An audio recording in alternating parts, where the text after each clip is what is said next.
Hello! We were just talking about how we're like, what are we even doing? What are we doing? There we go. My name is Jackie. I'm Carmen. And this is the Knitting a Good Yarn podcast. The Knitting a Good Yarn. The knitting. Yeah. Is that what I said? That works. So if it's your first time here. Don't run, please. Okay. We're coming to you from Southern Ontario. This is a primarily knitty, but often like fibery, very chatty podcast. So if you're here, settle in, get a beverage. We go on for a while. We never know how long, but usually it's around 3 hours now. That's right. Yeah. What else? What else needs to be said? Show notes underneath. Jackie does them right away. They're great.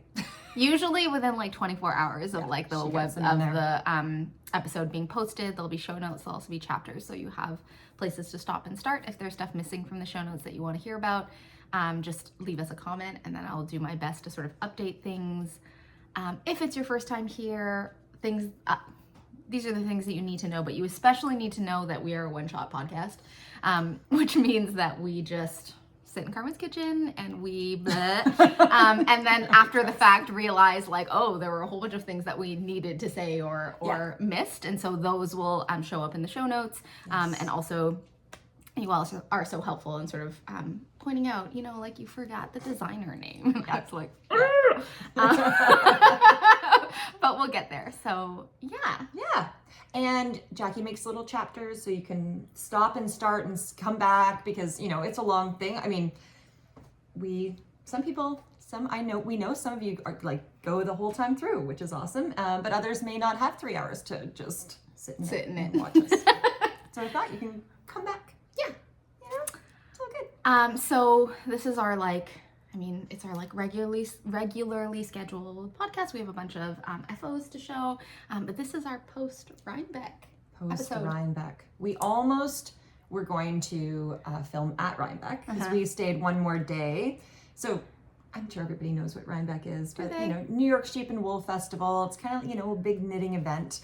And we're from Canada, and we drove down and spent from Thursday till Monday. So Rhinebeck actually is Saturday, Sunday. There's like some satellite events on the Friday. And last year we left on the Sunday and found that was really long. We got home at like 1:30 in the morning. We're like, So this year we were staying till Monday, thought that we would podcast there, but we were so talked out and tired. We were just tired. We just wanted to watch Love is Blind. This is what the podcast would have looked like. Carmen, what's the sweater? I know. With me also, I had this whole mouth thing going on, like where it was like my mouth, I don't know, it was sore. It's an allergic reaction and then all the talking. Anyway, so that was, it was funny. So you get us now, which I think actually, like in retrospect, as I was driving over, I was like, you know what, like we've had like a week to sort of like digest, and I've had a week to like process some thoughts around Rhinebeck. So I mean, I don't know how we're gonna do it. Probably Rhinebeck stories are gonna like make their way into our general podcast. And I think we might be able to like move most of the Rhinebeck chat towards the end. Like maybe we'll do a little chapter. We'll see. You'll see. We don't know what's going to happen. You know what's going to happen because you can look at the chapters. That's true. Hey, you know more than us right now. Yeah. We never plan anything, and we just don't know what we're going to end up talking about. And that's kind of just what we do. And it's fun. We enjoy it. I think one of my hopes in us sort of like sharing a little bit about our Rhinebeck experience is to add to the community of like, I remember before we went to Rhinebeck, it was helpful to just hear a little bit about people's experiences of Rhinebeck. Yes. And then also I was thinking like, even this is our second year attending Rhinebeck New York Sheep and Wool and the sort of satellite events on Friday.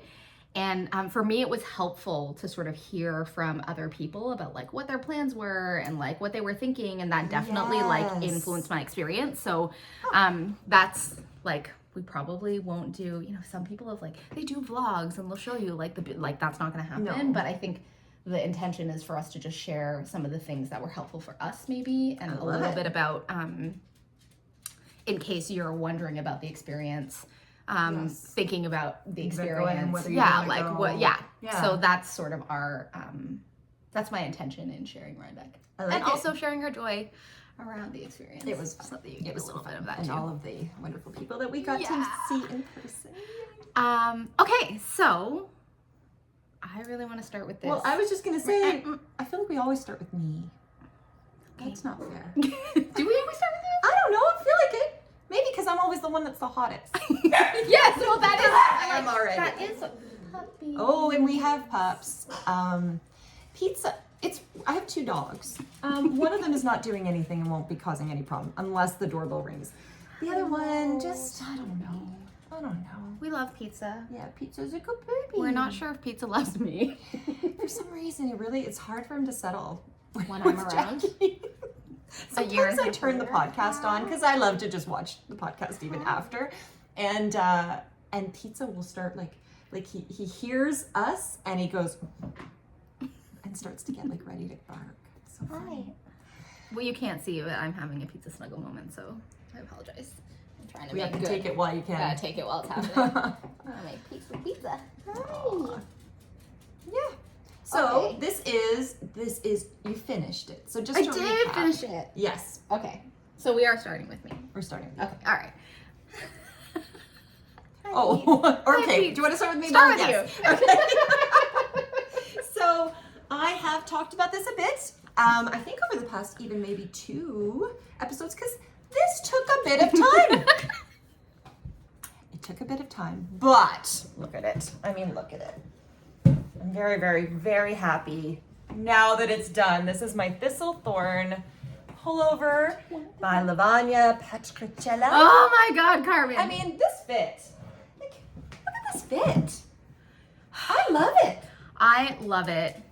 I love it. I mean, it is such a masterpiece of a design. Yeah. And I also feel like I don't know that there's a sweater that's more Carmen than this sweater. It does feel like it fits me really nicely. The fit is incredible. The colors are Colors incredible. lovely. Okay, I so do love it. so tell us. I mean, this is one of the things about like podcasting that I find Multiple times. challenging Yes, when it's we've like a talked whip. some. When we talk some, but can we like start to finish recap? Oh my God, it's so good. What's the yarn? Okay, so the yarn is the main color is Dream State, the color Dream State from Sonder yarn in the 4-ply Sunday morning 4-ply fingering in Dream State, which is a BFL Massam non-superwash wool that if you have known us at all for the past year, we're still in our absolute like Sonder fascination and Dream State. It's kind of a teal. I don't know if it's coming across here, but it's one of my spirit colors. I love Dream State. And then the other was dyed in the wool. Spincycle dyed in the wool, which is the sport weight, but it's not. It's kind of more fingering. Like, I don't know. Yeah, anyway. In the colorway Heart Sigh, I think. Which Pretty. I looked for and could not find. Gonzo? Oh, maybe. I mean, I bring it don't back. actually know. I mean, I just looked on their like website. I don't know how Spincycle works if they like bring colorways back. But for those of you who like me are like, I know, it is so pretty, isn't it? It's So just like this, pretty. like, oh, and it was funny. So I was like, this was deep stash because I had bought this like 3 or 4 years ago, and we had one commenter like, that's deep stash. Like, and I was like, fair. But for me, it was. I had them just sitting around, and when I was this test knit came up, and I was originally going to be using hand spun. Now I wish I had tried it. Well, I'm glad how it all turned out, but I at first didn't think that I could see it well enough. Like the contrast was good enough, but actually when you first start, it doesn't look like it's, like it almost takes, okay, so basically word to the wise, it takes about an inch and a half before you start to see the pattern really the pattern emerging. emerges. So it'll actually be more obvious than it looks right at the beginning. So it's knit bottom up. Bottom up, drop shoulder, I guess, but it's like a very like shallow drop shoulder. Maybe. Yeah, It's a drop shoulder. it's a drop shoulder. Up, so then you're flat here. Ironically, the flat section I think was the fastest, and I don't know Well, it's why. half the number of stitches, right? I guess, but doing both of them, Oh was- yeah. you know? This is a mosaic knitting technique, but not your standard mosaic knitting. Because there's cross stitches, right? Do you cross No stitches? cross There's no stitches. cross stitches. No. Looks like cross stitches. No, I know it does look so like it. beautiful. It is, I mean, it is Oh my God, really it's spectacular. ridiculously beautiful. I said the last time, okay, so it's like it's an 8-row repeat, but really it's actually a 4-row, but it's just offset. So, okay, gotcha. And last time I was really like stuck on the words. Like I hadn't really allowed myself to like pan out and understand what I was knitting for some reason, which I'll bring up if we do this other test. Like sometimes there's this like getting away from the words and looking at it, receiving what it's doing, then I could read it, and then it was much easier. So I wasn't needing the thing at all. So I said last time you couldn't read your knitting. That was incorrect. I just didn't know. Yes, and also, like, sorry, side note, when we were at Rhinebeck, you know, like you bring knitting with you because you bring knitting with you, and then you get into social situations and like you're like knitting in social situations. Like maybe I actually like barely knit in the social situations, but like, you know, I'm walking around with a 1x1 rib. Other people are like pulling out stockinette, and Carmen is knitting on this thing, and I'm just like, I had to sort of say, just to give you context around like the evolution of like whether it's like memorizable or whether you can like she's just like I'm like, what? It is, yes. It wasn't the easiest pattern to talk and knit at the same time, but I also had to, because I was trying to get it done for Rhinebeck, and all I had was one sleeve, I think, a sleeve and a half to go. And I like, it just took a long time. It took a long time. I mean, maybe other people would be faster. What size needles were you on? They were small, right? US 2, I remember so 2.75. Like yeah. No, 3.25. They were US 3s for the body and then 2s for the... I mean, that's a small needle. It's a small needle. It just is, right? And it's like fingering plus, you know, sport that is closer to fingering, like all over texture. Mosaic, so you don't make progress the same way. Like you just, you know, we've had this discussion. I don't know why it shouldn't be. The row gauge on mosaic is smaller. Yes. Like more rows per inch. Yeah. Yes. Well, as I said, but I timed it, and it was taking me for the sleeve, just the sleeves, about 40 minutes to do an inch. These are things that I feel like, you know, the timing situation. I've definitely done it when there's like a deadline, a self-imposed deadline, like whatever. And I pretty, like every single time that I do it, I regret doing it. Knowing how like long I regret how long it takes. Like I regret like knowing, because I feel like then like my knit is on the clock. If that makes sense. True. But I also understand that in some settings it's possible that it would help you, but I feel like I always underestimate how long things are going to take me, and so I'd much rather like not know that this, you know, like there's 37 hours left of ribbing to be done, or like that, you know is well. But I also wonder if like it's a bit biased in terms of like the ones you decide to look at. Yeah. You're like, how long is this taking? And then you start looking. It's not the ones where you're like, holy crap! Like I will have sleeves that take a day, half a day. And it's not always the biggest gauge. I don't understand. Some are just easier. This one too, for these sleeves, I had to do it in I did it with a small circumference needle, and it was very, very, so it was a Chow-Gu bamboos in a small, like a fixed with small. Like the 3-inch tip? It was some 3-inch, 3.5. And it was very, very spiky, which I love a sharp tip, but it was just uncomfortable for my hands. So that's why it took a little longer for me.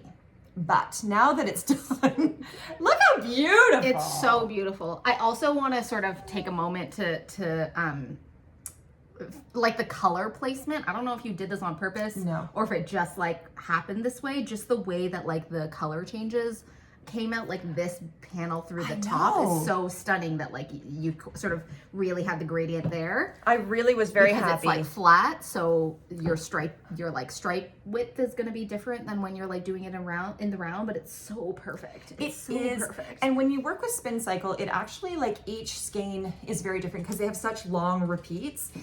Like the all three of them had different colors. Now the only one that I'm trying to ignore, but I'm going to point it out because this is what we do as knitters, is this sleeve ended up being mostly gray, the darker color from here, and it wasn't really anywhere else. Like I liked how this one did, and I actually broke. So I didn't manage it at all until here because it was going to go even farther.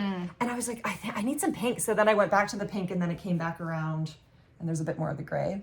It's that, like I was going to say, this little pink section completely balances it out. Yeah, it needed that. Otherwise it would have been this very strange. It would have been like a color block situation. Yeah, right? Oh yeah. Gosh.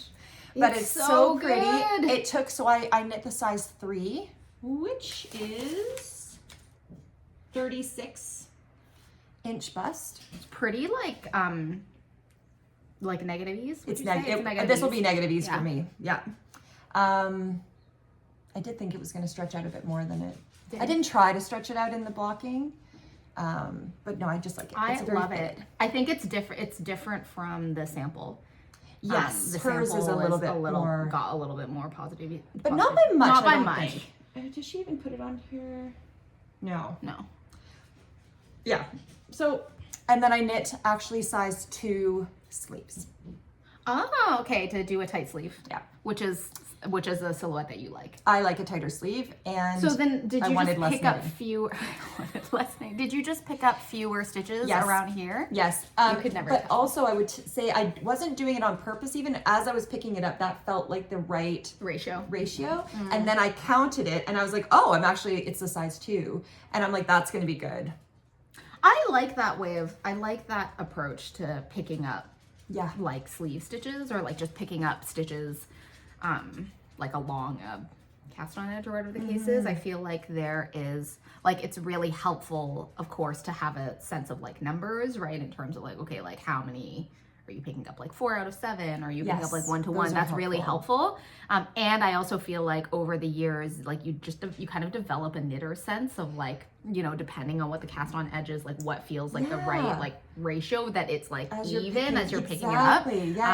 Because I think I've definitely been in scenarios where I have followed the pattern and ended up with like a little bit of like ballooning for me. Like for me, for whatever reason, it always feels like when I'm following the designer's recommendations, I tend to end up with more stitches than I need. And then there's this like little puckery thing that happens. Yeah. I mean, there was one place, I think if you really thought it through, there's one place I accidentally, maybe it was on the back, it lined up really beautifully with the like sleeve. I feel like if you wanted to, you could probably figure out how to do that. I don't know where it is. But I don't care. I mean, it's one of those things that's just like so visually stunning in its like geometry. This is one of those like gorgeous things that I think mosaic, like this, to me, this is the beauty of mosaic knitting, is that it gives you a certain fabric and it gives you a certain like woven like sort of look that you won't get with with knitting and purling or color work. Oh my god, it is stunning. Really, I am very thrilled with this. I would highly recommend it. It was long. I know I keep saying it was long, but it's actually a very enjoyable knit too. So, but what you don't have are the rest rows. So that was the thing, like that's maybe why it feels like labor intensive, but at the same time, it's really a beautiful thing. And as it's like growing, actually Lavanya too gives this option about, ironically, I didn't do this and then did this with the sleeves, but she has us measure our arm circumference coming up when we get up to here. So that this part is actually done by your arm circumference, like go with the size that would be your arm circumference. And then you would pick up stitches for that.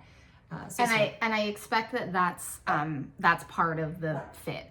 Yes. That I think is really beautiful, because often drop shoulders, you end up with like all this additional fabric. Right? Oh. Find your little stitch markers just like all over. Oh my god, Carmen, it's so stunning. I am very, very thrilled. And you will try this on. Can I convince her to take it off her body? Well, I want to, it's going to be very funny. Now, so she said bind off loosely.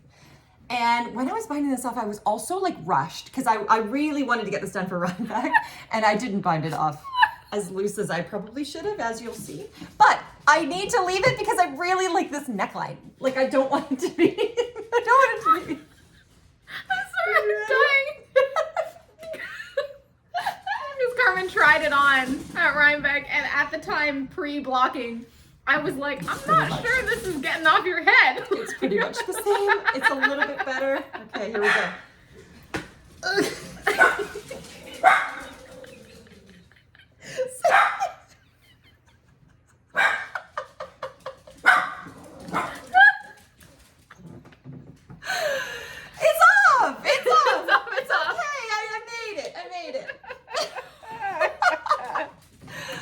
Oh, it's worth it. See, all these things, right? It took a long time to knit it. It's hard to get it on. The fabric. It's the fabric. It's very light. Oh, now it's inside out. Oh my god. Oh, sorry. Oh yes. my god. Oh yes. So beautiful. Weaving in all my ends this morning. But yes, it's a very light sweater that I can wear then all through the year. You know, like it's one that you can wear in the summer at night, but you can also wear it in the winter too. Like I feel like it's versatile color-wise. Oh, look at you, little head. It's a little bit smaller. I mean, it's mine, right? That's the good bit. Oh, Jackie! Oh my god! I love it even more looking at this! Oh, it's so pretty! So pretty. Okay, this is my first time seeing it on another person. It's I love it even more. so pretty! It's so gorgeous. Oh my god! It's so gorgeous! This color combination, like I'm like so sad that like this doesn't exist. Maybe they'll bring it back. Hey, Yes. Buy our friends. Spinsters, I think they call themselves. We saw them actually at Wallin Fair, and I pulled it out. I'm like, hey, I'm knitting with this like right now. The one with the darker hair, with the Spincycle crew. The Spincycle crew. I don't think I was there at that time. Oh my god! Covet. It's so beautiful. It's this fits so you beautiful. gorgeous. See, we talk about this a lot, and actually, thank you all for. One comment we got a lot over the weekend was like that you really enjoy us trying each other's you're glowing. Oh shit. I know, I'm like, if that didn't take me so much time. Oh, it's so pretty. Anyway, that we try on each other's stuff because it's always so interesting. We're so different body-wise. Like I'm obviously like a lot taller and stuff. But yeah. I mean, I also think it speaks to the nature of wool and how wool like adjusts itself. I'm just gonna be over here. That is fantastic. Oh my god. You might have so to make one. this reminds me, I might have to make one, except so this is the challenge. We were talking about this, is like we used to twin knit a lot. Yes. Have we twin knit? I feel like we haven't done one in a while. We're doing it now. Oh, we are doing it now. We sometimes do it for test knits, but there's something about you knitting something, it being finished, and then me getting to try it on, that kind of like, you know, like whatever, like momentum of like, I want to knit it. Like, it's like the fire of inspiration just completely settles. Like not in a bad way, but it's just like, oh, I feel complete around this. Yeah, and I was like looking at it, I was like, it's so beautiful. I feel complete around it. Now I've like put it on and I'm like, oh no, like I'm having the opposite experience where like the fire is like it's building and I'm like, what am I doing? This is really gorgeous on you. We're never, like the thing is I'm never going to, like I don't think that there's a color combination better than this. Like this is the challenge. So you, as my witness, my offer is that I will knit another one and then I take this one and you get the one that I knit. I feel like I have made you that offer before. I feel like that's... Oh my god! Yeah, this actually looks so beautiful on you. It might be one of the most beautiful sweaters I've actually seen you wear. Too bad it's mine. It's okay, it's yours. But it's like, you know what it is? It's, I love my tessellated pullover, but I feel like this is like it's like the tessellated, but like even better. It has a different... Like it has, I don't, like for me visually, because the tessellated is like squares. Yeah. There's something about these like little like crossing thing that's perfect, and this... It's just the fit too. Like I think is the fit. I really liked her sample. I liked the look, just to start with. Yeah, if you want to pull it up. But it was the fit. That something about it, I was like, I want a very fitted sweater like this. Like this is like, I'll wear this one to work, you know, like, you know, it can be casual and then it can be also like work like. Oops. Look at the gorgeousness. Oh, look at how beautiful she is. She's so beautiful. I like how yours, like now that a little side by side. I like how yours on you, Tighter. like, is it gonna go over my head situation? Like, I like it a little tighter. I do too. But where the drop hits, it's like, to me, it's kind of like, I guess the construction is drop shoulder because you're like in the round, then you do front and back. But I feel like it gives me like baby T cat sleeve vibes. That's what I really feel like. too. They're higher somehow, and maybe it's just because I haven't stretched it out or it's the mosaic or something. And I also want to say for a moment that like, I feel like the superwash, I feel like the combination of superwash and non-superwash, and this is actually like really lovely. It is. Like it's integrated really beautifully. I think that's really probably related to the stitch pattern. But it has this like lightness that I quite like. It really does. And I will say Spincycle, I remember when I found out it was superwash and I was surprised. Like Spincycle doesn't feel super washy. It's not silk, it's not slippery. It has like, it has more grip to it. See, it's getting it back off. I know, you have to get it around your ears first. Chucks it at me. I mean, I had to take it off because the coveting was getting too extreme. I was like, I can't keep looking at myself in this thing. I know. Because it's so beautiful. Oh my god, it's so beautiful. Like, do I want to put it back on? Then I'll just have to take it back off, but... Okay, so tell us. So another thing. Look, we're really like recapping our ones that we've already talked about. I know. I feel like, well, I feel like theoretically this is going to be a short episode.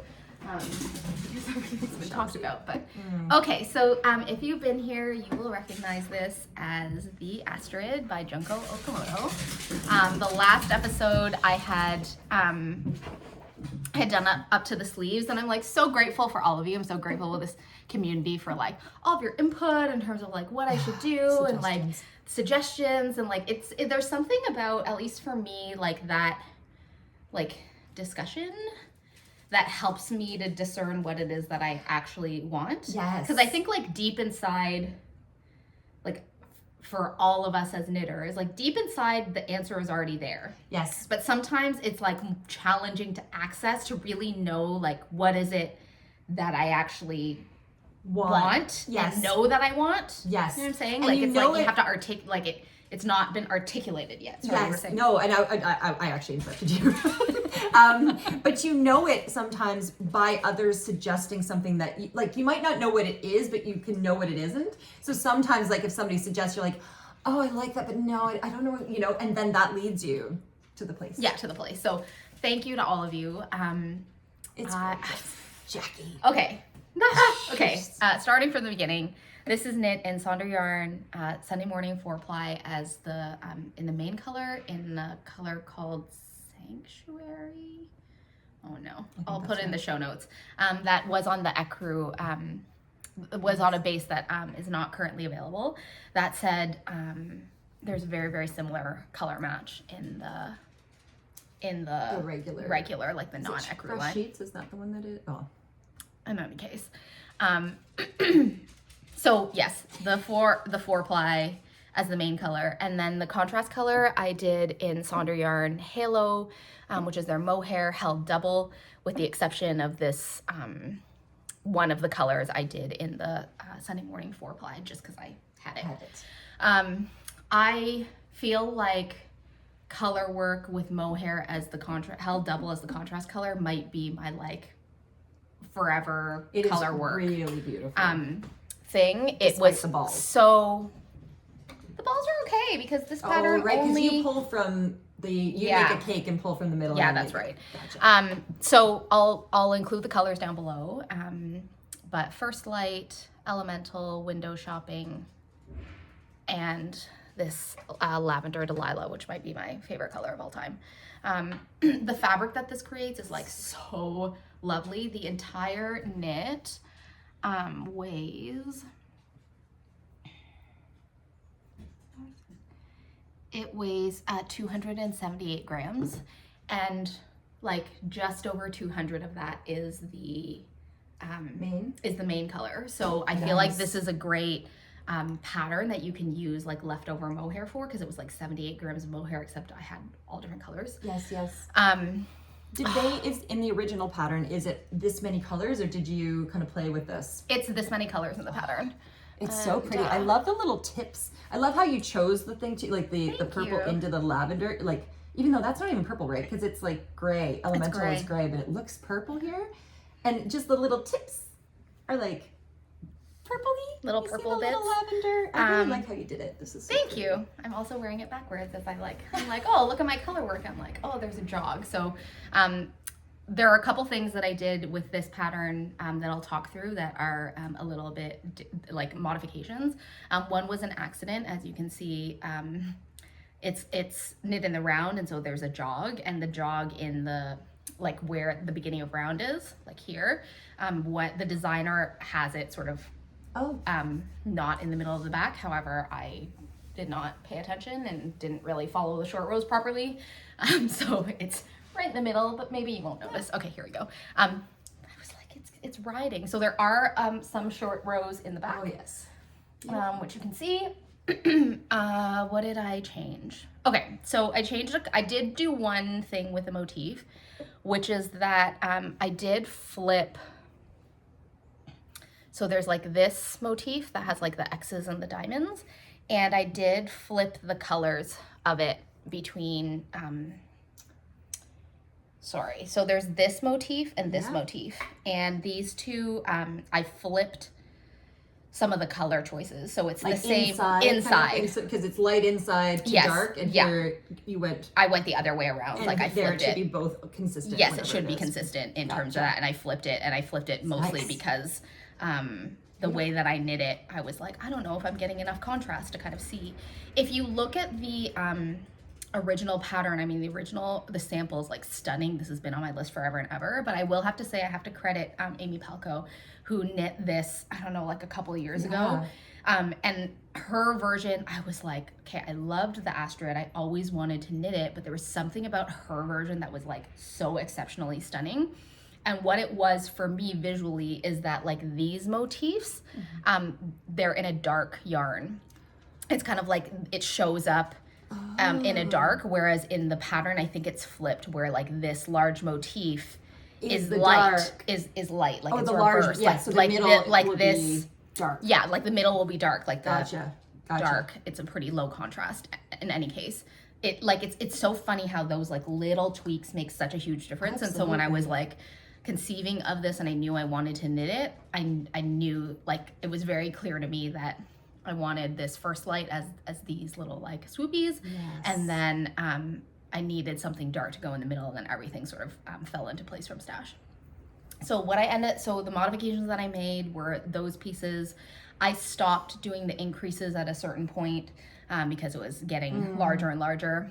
And then the biggest modification that I made is to the sleeves, where I did not, in the pattern, there's an option. The way that she does it is like a balloon sleeve. So you actually have you split the yoke into like body and sleeves, and then you actually increase the sleeves to make it a balloon, which I in the end decided not to do. So what I did is when I split for sleeves, the sleeves have like a cable chart in the pattern.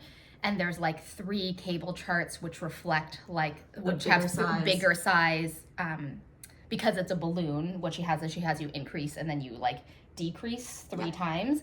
And so the cable charts, there's 3 versions of the cable chart, and I just chose the version that had the smallest number of things, and that's how I sort of figured out how many sleeve stitches I had. As I talked about last time, she provides a cable chart that is really beautiful. You can see it on a previous episode in my one color Astrid, but like my brain could not receive that cable chart. I don't know why. I was going to ask you, even the second time around? I mean, I didn't even try. Like, I looked at it and I was like, okay, like, remember what it is that you did. I mean, and I think it was only this long.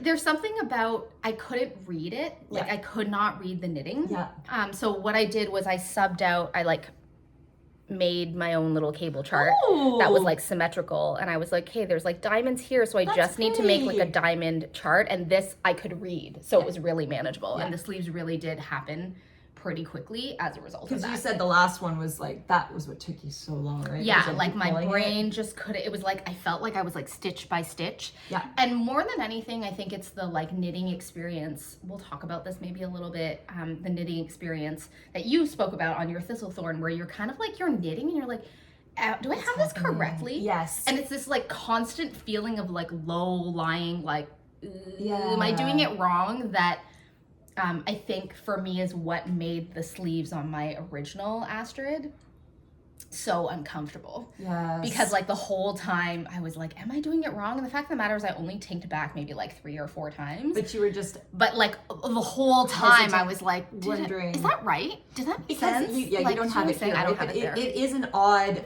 It's really beautiful. Like most cable, it's beautiful, but it doesn't like it doesn't follow it's not itself. symmetrical. It goes, like, yeah, it like places. has it like weaves and it's really stunning. And I did it once and I was like, I shan't do it again. And also when I did it in my one color Astrid, I was knitting in dark yarn, and I think that also probably made a difference in terms of my being able to read it. Yes. Yes. In any case, I'm super happy with how this turned out. I'm glad you decided to finish. So last time Jackie was trying to figure out like what to finish, and this was one where everybody like in the comments were like, how can this even be? This one. Yeah, like how could that even be a question? You must. So I'm super duper happy with how it worked out. I will say that if you're deciding to knit this pattern, because the sleeve isn't like a cable and a rib, pre-blocking, it was like so tight. I was like, can I even get my arm into it? Right. And then after blocking, I feel like it not ballooned out, but it like loosened out to a width that I'm really happy with. Well, and I also like, again, this is part of the reason we love the Sonder yarn. Like, I don't know, it's kind of like knitted in that way, in that it just does what it needs to do, what you need it to do. So you can like, there's so many times where I will knit something and be like, I don't know. And then I put it on and then it just makes it happen.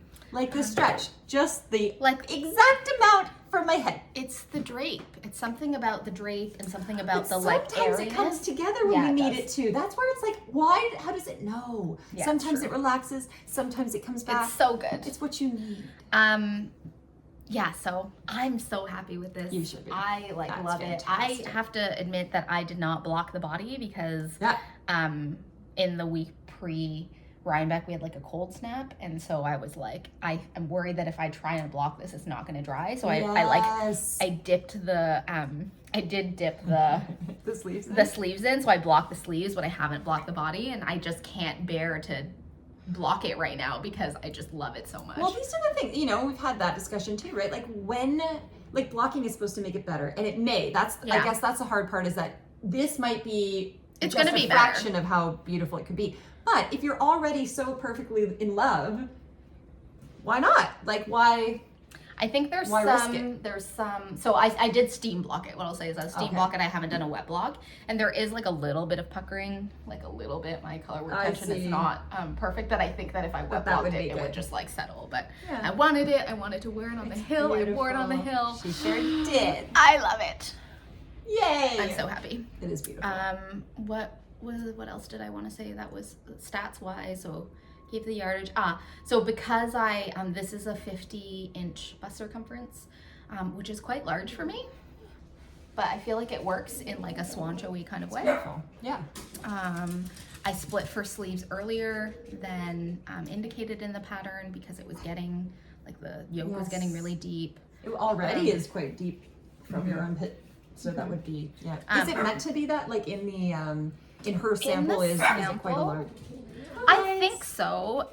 What I've discovered is that I used to think I was a loose knitter, and I am a loose knitter, but I'm like my stitches are just a little bit looser than the average bear, but my rows are like extremely, like I'm very, very loose in the rows. So guys, come on, guys. Let's see if I can find good babies. Junkos. Oh my gosh, she's had so many patterns.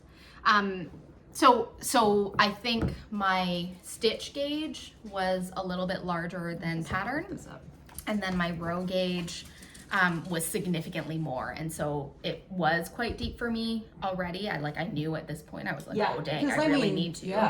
Here's my armpit. Yeah, like another one would have right? Oh.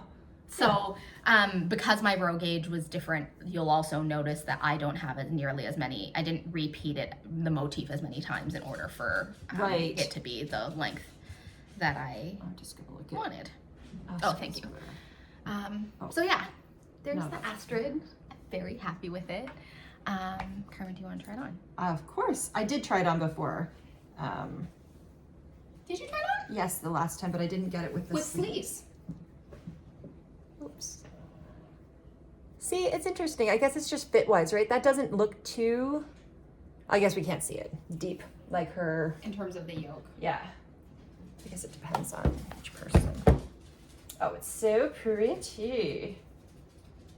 This is so light. Like, you look at a sweater like this and, you know, Colorwork and all this, and you think it's going to be, like, pretty. Ooh. There's something... Oh, man. Oh, Carmen, it's so beautiful.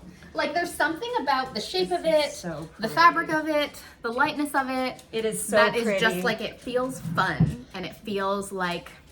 You can just throw it. It's one of those, like, you just throw it on. Yes. You know, like I always talk about my sweater 28, but it's that for me too. Like, you can throw it on over even other things. Yeah. You know, even if you're wearing another sweater, you could throw this on. One of my favorite words that you use all the time is like delectable. Oh. And I feel like this is delectable, the way that it feels, the fabric. It does. Yes. Yeah. Funny enough, we talk sometimes about the like colors, right? This is one where I don't think it works for me, and it's funny because it looks nice on you because we usually have like similar coloring, but like I feel like I'm washed out. Well, I mean, we're both technically true winters, and I would offer that probably is not. I don't think that's a true winter. But it looks like, nice I don't think on it would yours. be approved. Yeah. But we sort of talked about, you know, the way that one glows when you love something. And I was like, am I so excited about the sweater that it's like overtaking? I don't know. Whatever. It does look really nice on you though. Yeah. I also think that it's like a very, like a lot of you in the comments were like, that is the most Jackie like palette. Whereas I feel like, you know, there are some things that when we were at Rhinebeck, Carmen would be like, look at this color. And I'd be like, like, I don't get that here. But I will say that this is not a color palette that I think you like live in.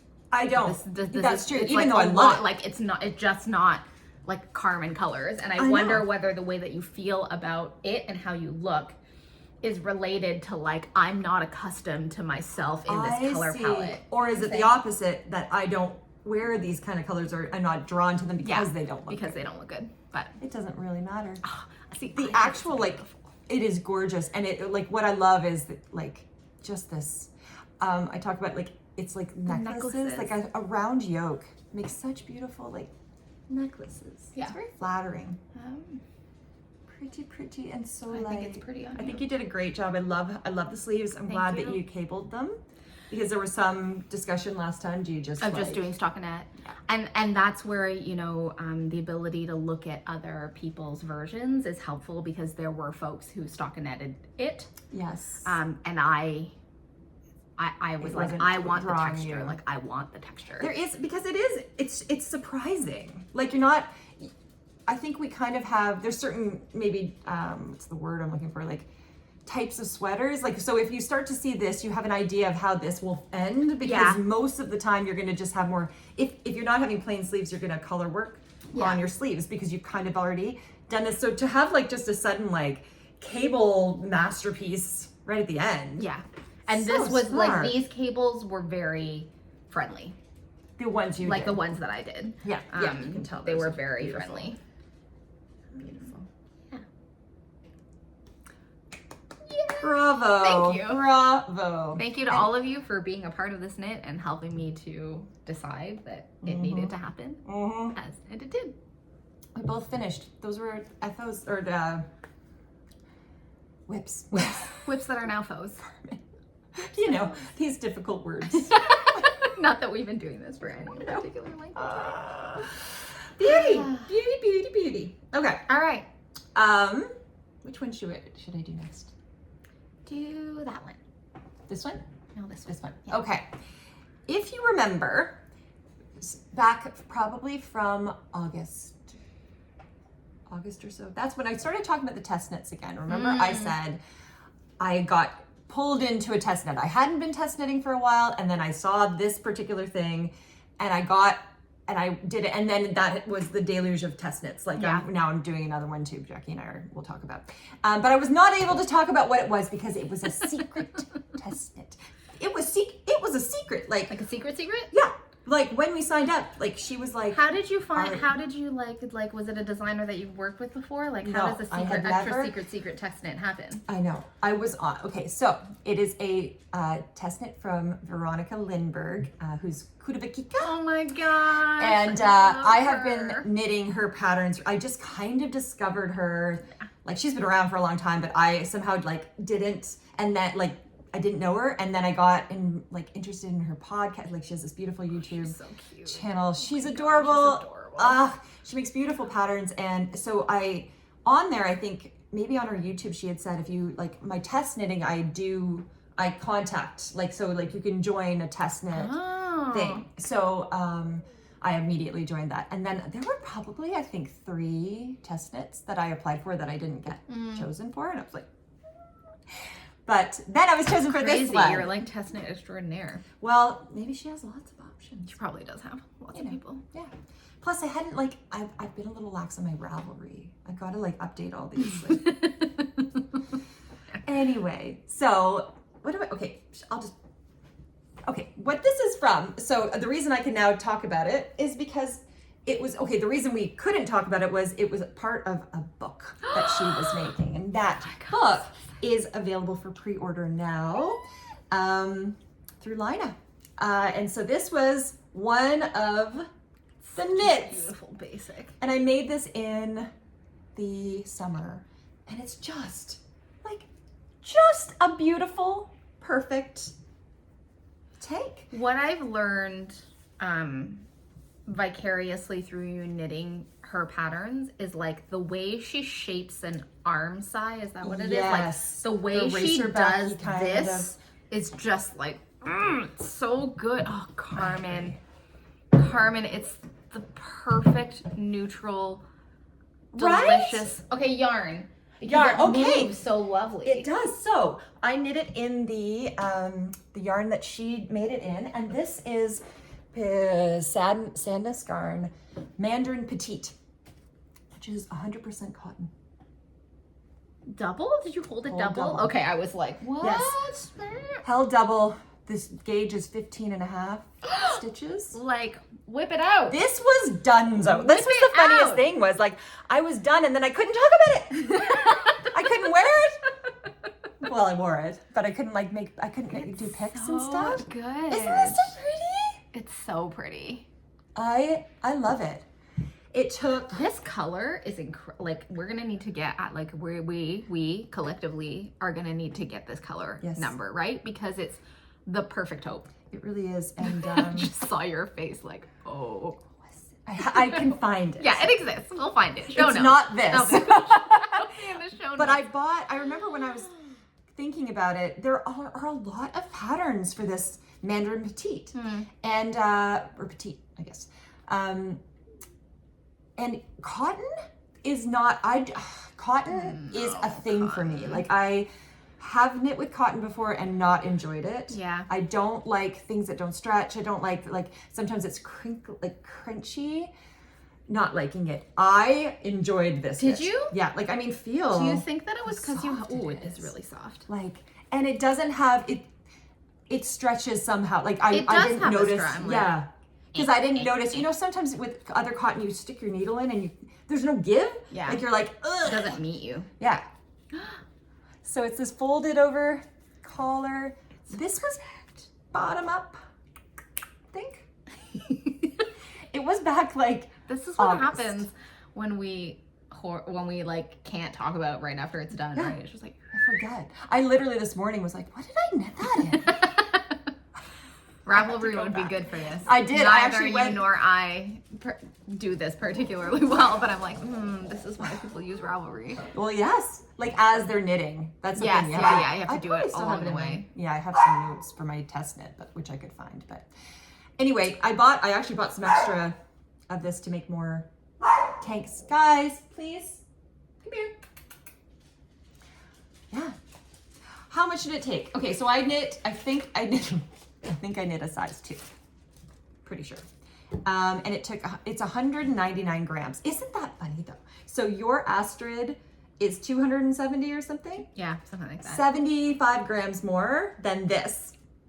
Whoa. Huh. Yeah. Isn't that funny to think? Funny. So yeah, so I think it took four balls. 4 balls, because you're holding it double. I mean, 15 stitch gauge. 15 stitch gauge. 15 and a half. I think in the pattern it's 16, and yeah, mine was 15 and a half. And what else? Yeah, 100% cotton. Can you turn around so we can see the back? Oh, it's so good. This like I-cord edge is so delicious. So there is no I-cord edge actually. This was one thing I had a suggestion. It's not an I-cord edge. No, what there is it? a bit of this. Something happens here, and I wish that went all the way up, but because it kind of pulls in a bit. Oh, it like rolls in. Rolls in. Yeah. I can't get that to sit.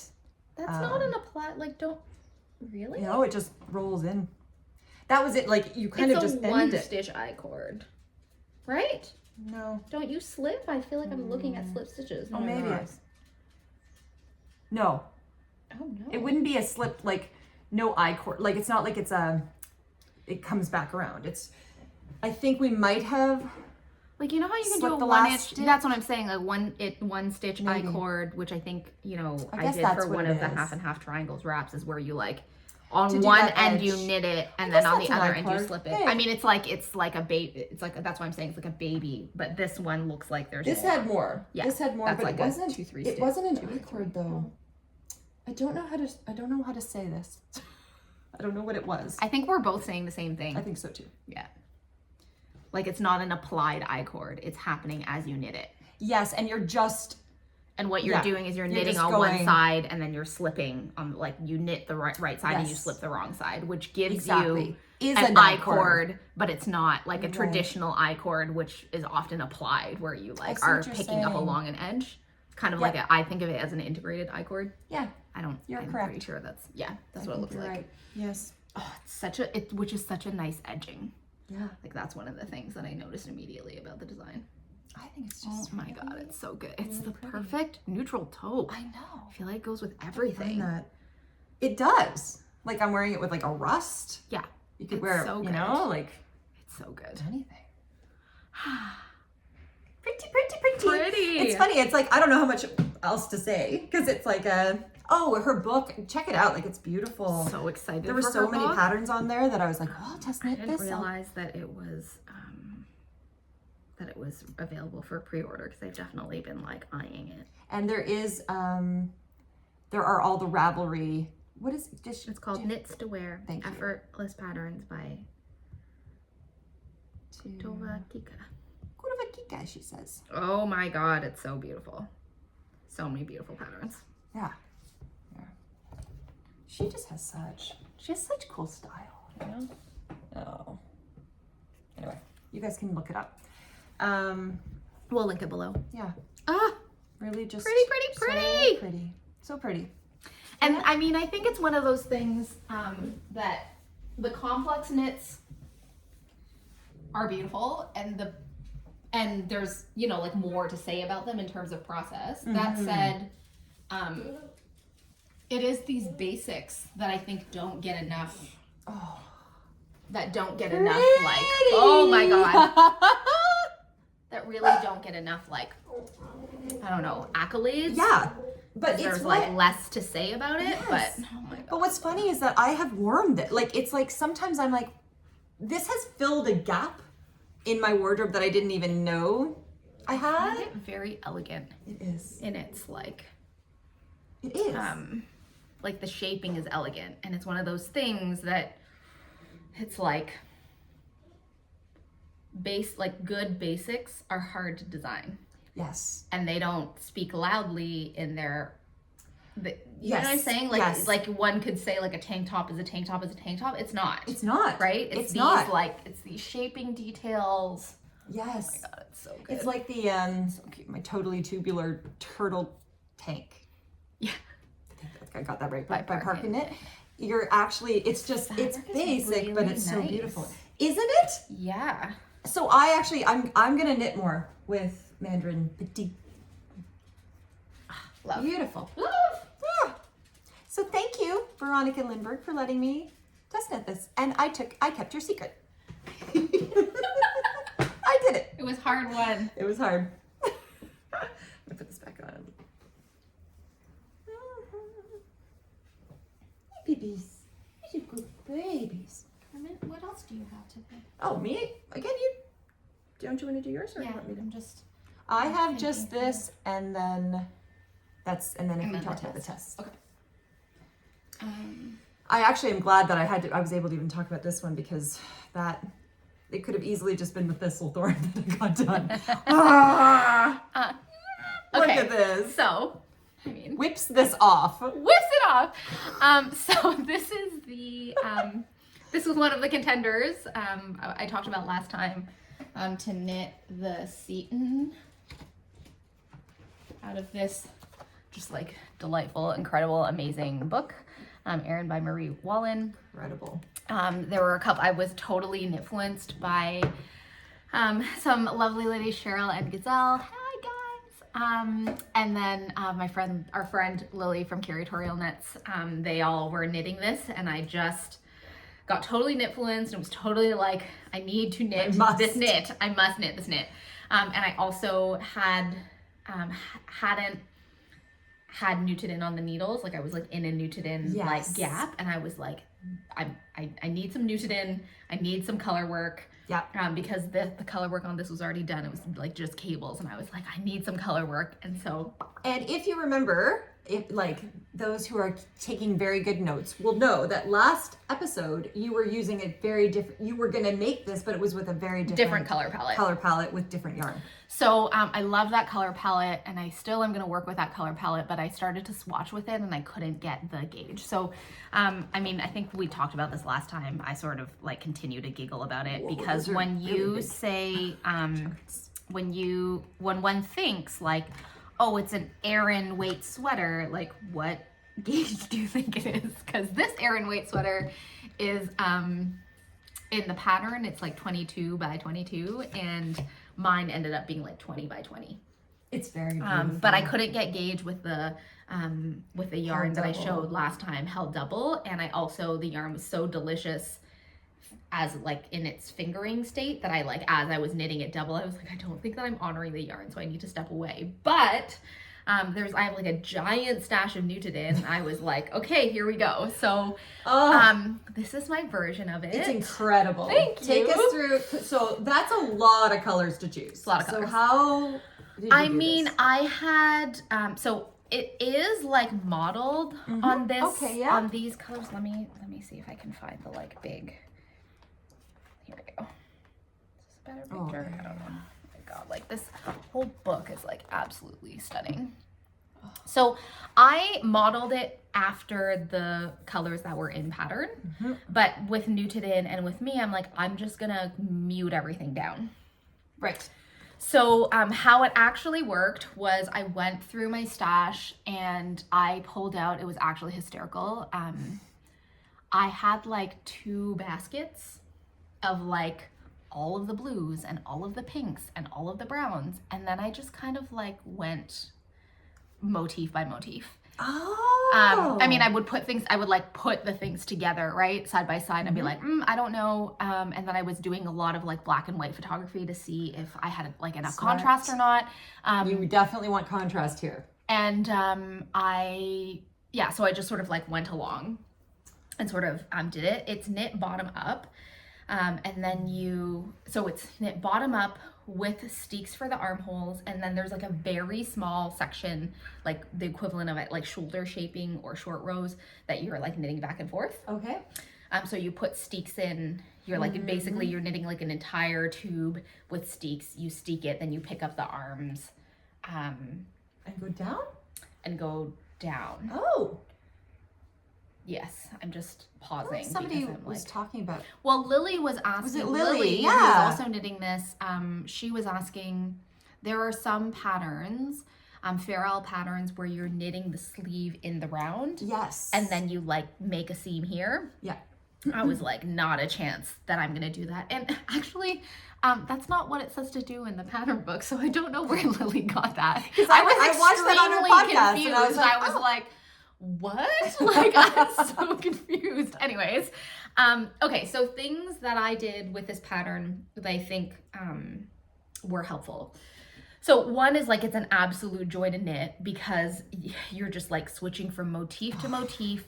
Like you get to play with different colors. Super nice. You get a new chart. And here's what I'll say about like, you know, after having knit the Astrid and having knit the twigs, which I would say are kind of like modernized Fair Isle patterns. What's lovely about like a traditional Fair Isle pattern is like it's symmetrical in both directions. So it's really easy to read. You're not carrying long floats. Yeah, you're not going over 5 probably stitches, hey? Like in between? Can't even remember. Probably not. I think that there were some longer ones maybe. Like maybe there was a set, like I feel like between, like here there might have been like a 7 or something like that. Okay. But like I'm knitting with Newton. If you're doing Fair Isle and like a, you know, rustic, like hairy yarn, it's like whatever. So it's just super fun and it just keeps going. I have to. You have to make it. Well, you don't have to, but here's what I'll say. There are a couple things that I did. One is that I did a provisional cast on. That's a smart idea. So in the pattern, she starts with a rib and then you kind of go up. And I was like, with my height, you guys know this if you've been at the podcast, I'm always like really conscious about length because like a centimeter makes a huge difference for me and sort of finding the proportions. So I did a provisional cast on, and then that's also like fun because you're just like getting right into the color work, and then at the end you do all of the ribbing as opposed to like being on Rib Island for like a really long time when at least I'm just like chomping at the bit to be like, I want to try the colors. What else did I do? I on the recommendation of the women who were also knitting and were like way ahead of me in the knitting. Because you had a support group. I had a support group. Yes. And this is also, I would also say that was like super helpful. They were like, Jackie, like you're littler. So you probably want to take out you probably don't want to cast it on the way that it is. So I took out two whole motifs from to which end size? up with this. I knit the smallest size and I took out 2 repeats. Wow. But with a larger gauge. Lily also did, and I had a larger gauge. Like the pattern gauge is 22 and mine ended up being 20. And then, you know, I was talking about row gauge. Like row gauge becomes a bit of a challenge, and I didn't think this through until I kind of like, it was too late. But so what happens is like you're kind of knitting in the round, and then you start to establish your sort of like you cast on stitches to make your steek for the armhole. And so I just followed the pattern, and then I was like knitting, and I was like, oh my god, I'm like watching the steek develop, and I'm like, this armhole is gonna be massive because my row gauge is like I'm looser than the pattern, and so this armhole is becoming like, you know, and like I can do a deep yoke here, but I feel like you can't really do a deep yoke in a drop shoulder. So again, I like went to my support group and was like, what do I do? And Lily was like, listen, why don't you, so this motif, if you look at the pattern, this motif that I did at the bottom is meant to repeat at the top. Oh yeah. And Lily was like, just find another motif to sub in. So this is this chart came from another pattern in this book. And that's how I made the armhole. That's how I fixed the armhole. Looks like you made it. Yeah. Oh, I see. Okay, it is different. Yeah. What I did do is I reflected. I chose this motif and I reflected the like similar colors. So smart. In order to make it work. And I feel like I actually like love it because I actually might love this motif more than I love this motif. Yeah. I like the height of it. Yeah.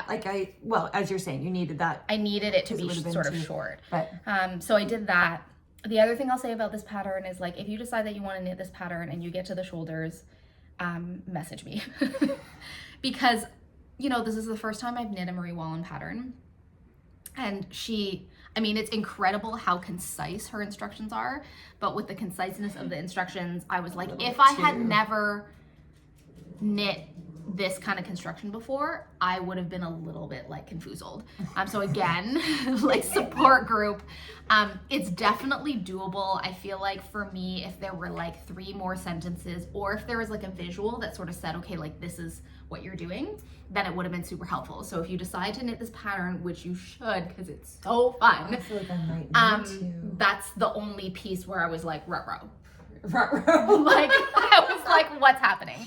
How beautiful that is that does that. Because so this part is like, what was I gonna say? So you're in the round, you establish your steek stitches, and then you go back and forth to make the shoulder, like the 2 shoulders, and then the back, so that you're basically doing a short row. So you'll see that the back has a whole motif, that the front does it, and then you seam it. There's a whole motif that the like see this like brown motif repeats, and that's kind of your short rows. That's your I see that shoulder this shaping. one doesn't have, and this one is there's only half of it, and there's only a little bit of it. Like this is where you're I see, okay. like you're doing a triangle. If that makes sense. Yes. What else was I gonna say? So probably if I was more chill, I would have realized that when I picked up for the sleeves, I should have started with this motif to like mirror it.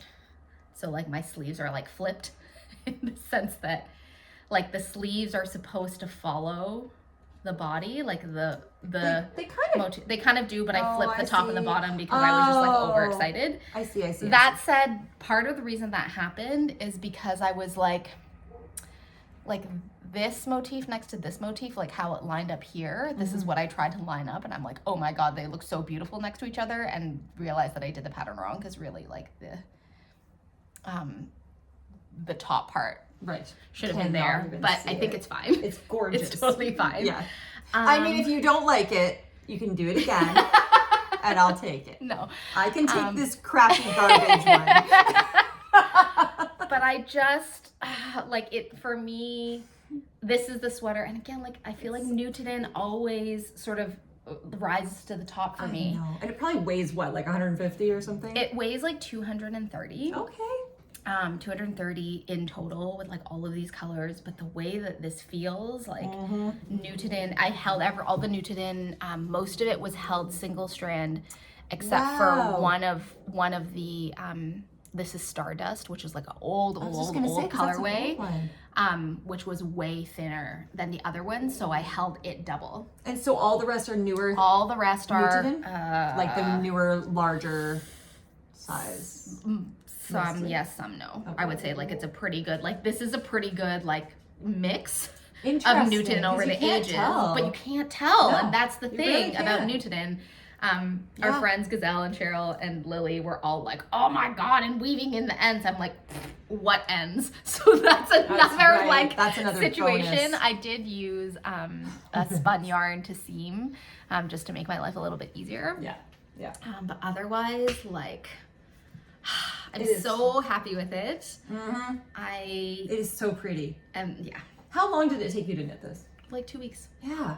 Because we podcasted somewhere like 3 weeks before, and she had this, and you'll see others done too. Like, what the? This was like, it was just like, oh my god, next one. I feel like it would be. And I will say, I mean, Gazelle, like, she definitely talked me, like, I mean, I didn't need like a big shove or anything like that, but she was just like, Jackie, it's like, it's got traditional motifs, but the silhouette is really modern.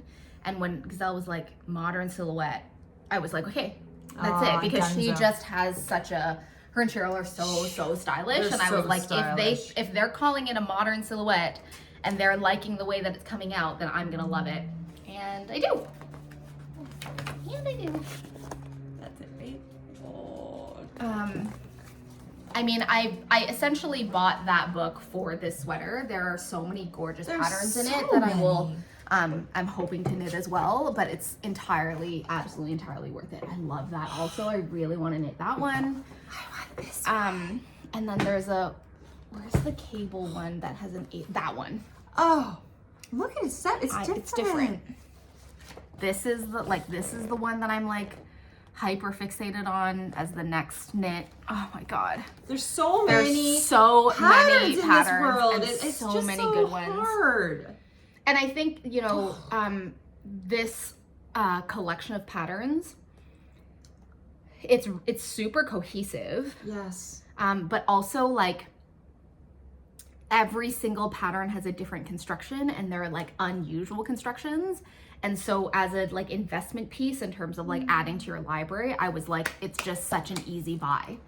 Pretty. Because there's so many different things in here. We'll link the Ravelry below. The Birkin. Yes. By Caitlin Hunter, which has a fit that many people doesn't work for. I wonder if that would be better. But it's just like, do you want to go crazy in your stash and have fun and then have like a whole garment? I do. What am I gonna say? The Gazelle and Cheryl knit it in like the suggested yarn, and I felt it, and it's really delicious. Is that through Marie Wallin? Like yeah, Marie Wallin. They got the kit from the Woolly Thistle, who kits up. Lily, you can check out her podcast. Did like this absolutely like modern, amazing take on it. It's so good with all of these like bold, bright, delicious colors. But I'm gonna put forward like Newton unspun. This is just the pattern. I'm gonna do it with Newton. Because I have so many leftovers, and admittedly, as I had those like 2 baskets, a lot of what I was holding were the leftovers, and you know, 230. 230 by how many colors? Like 1, 2, 3, 4, 5. I don't remember. 6. I want to say like 8. Yeah, 7. There's at least 7 or 8 colors there. And obviously they're not all going to be used the same, but like that's not very much. But for the most part, I followed the color. You didn't change I didn't change the color order. I don't think. Right. I might have made like one adjustment, perhaps. That sounds like you. Hard to follow it. I made one adjustment. I thought it was an adjustment, but indeed it was actually already in the pattern. So I was like, I don't know, like the brown in here and the brown that makes these little like 1x1s that like border their motifs. In the pattern, it's 2 different colors. I thought it was the same color, but I made it 2 different browns. Not that you could even tell, but that's really the only thing. It is so pretty. Yeah, I mean, here's what I'll say. I've said that it flew off the needles, and it absolutely did fly off the needles. I do need to also say though that I did like rip back a few times, in the sense of thinking that something was gonna work, and then I would sort of knit, I don't know, like through 2 or 3 rows, and I did not, and then I was like, oh no, it's not right. So one of the things that I did, if I like wasn't sure about something, is it's knit in the round, but what I would do is I would like knit a motif, then I would like turn it, then I would turn it to the wrong side and knit back, so that I would knit like, it's kind of like instead of swatching, I would go back and forth for like a small segment flat just to see if I liked it. Because then like as I was going, right, because you then can't always tell if you're gonna like the colors and how they turn out. No, and you know, especially kind of like you said with the Thistle Thorn, with Colorwork, like you need a certain chunk. Right? And so rather than me going all the way around or like swatching, which if I were to swatch, I was gonna do it flat anyways, I like swatched as I went, and then just like, I don't know, I would do like this section and just see, because it was mostly for like contrast, is my major issue all the time. So I was like, I just need to see if I have enough contrast. You because definitely did. It worked out. It is really, thank you. Really gorgeous. And like, again, it's Newton, right? And Newton like takes care of the, like, if you're not gonna buy a kit, when you work inside of one sort of like palette, because it all like work together in a way that I'm really pleased with. We are having a puppy day. Yeah, baby. I know, they're not always, you know, sometimes we get through. So yeah, the Seaton pullover, my Marie Wallin. We just talked about how, like, you know, can we knit each other's knits again, right? Like, it's the same thing. I'm actually like, I have to have this. Well, again, like every single time I do color work, I just want you, Carmen, to knit it, because I know that like your color sense and your color genius will come through completely differently. Well, I don't know. We shall see. Who ever knows? Oh, it's just... It always strikes me, again, we talked about, if you buy a sweater like this, let's say you go to one of these, you go to Shetland or Fair Isle or something and buy a already made sweater, knit sweater, it's going to be a lot heavier. It looks so good on you. Oh my God, Carmen.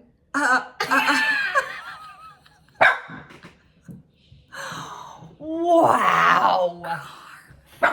Wow. Hey, I know it's amazing. I know. Like to me, it's giving okay. perfect fall. Like, Does look Jackie, at this side. I know. Look at that side. Do we have to trade? Do we have to trade? Like, honestly. I mean, I do it. I feel like this is exceedingly unfair as that took me 2 weeks and this took you like your I entire know, life. but when I saw that on you, I was like, damn it. That looks so good on you. This looks so good on you. That looks so good on you. Oh my God, I know. It's interesting because I think, was it last time you were talking about how, sometimes you wear the pattern. Oh no. And sometimes the pattern wears you. Yes. I will say with the Seaton, I love it. It's gorgeous. I feel like the sweater is wearing me as opposed to me wearing the sweater. But I feel like on you, you're wearing the sweater. The sweater is not wearing you. Does that make sense? I feel like we are together. Like, I'm wearing it and it's wearing me and we are in love. I love this. Well, you can imagine how much I love this if I'm literally considering trading this out. I actually am. This is so pretty. I feel like I could be on the thing. Like, I feel like I look. Yeah, you basically are like her. this. No, I don't look like that. I But don't. like- but but in I this mean, like, the sweater, like vibe. it's like I suddenly I'm that vibe. It's so good.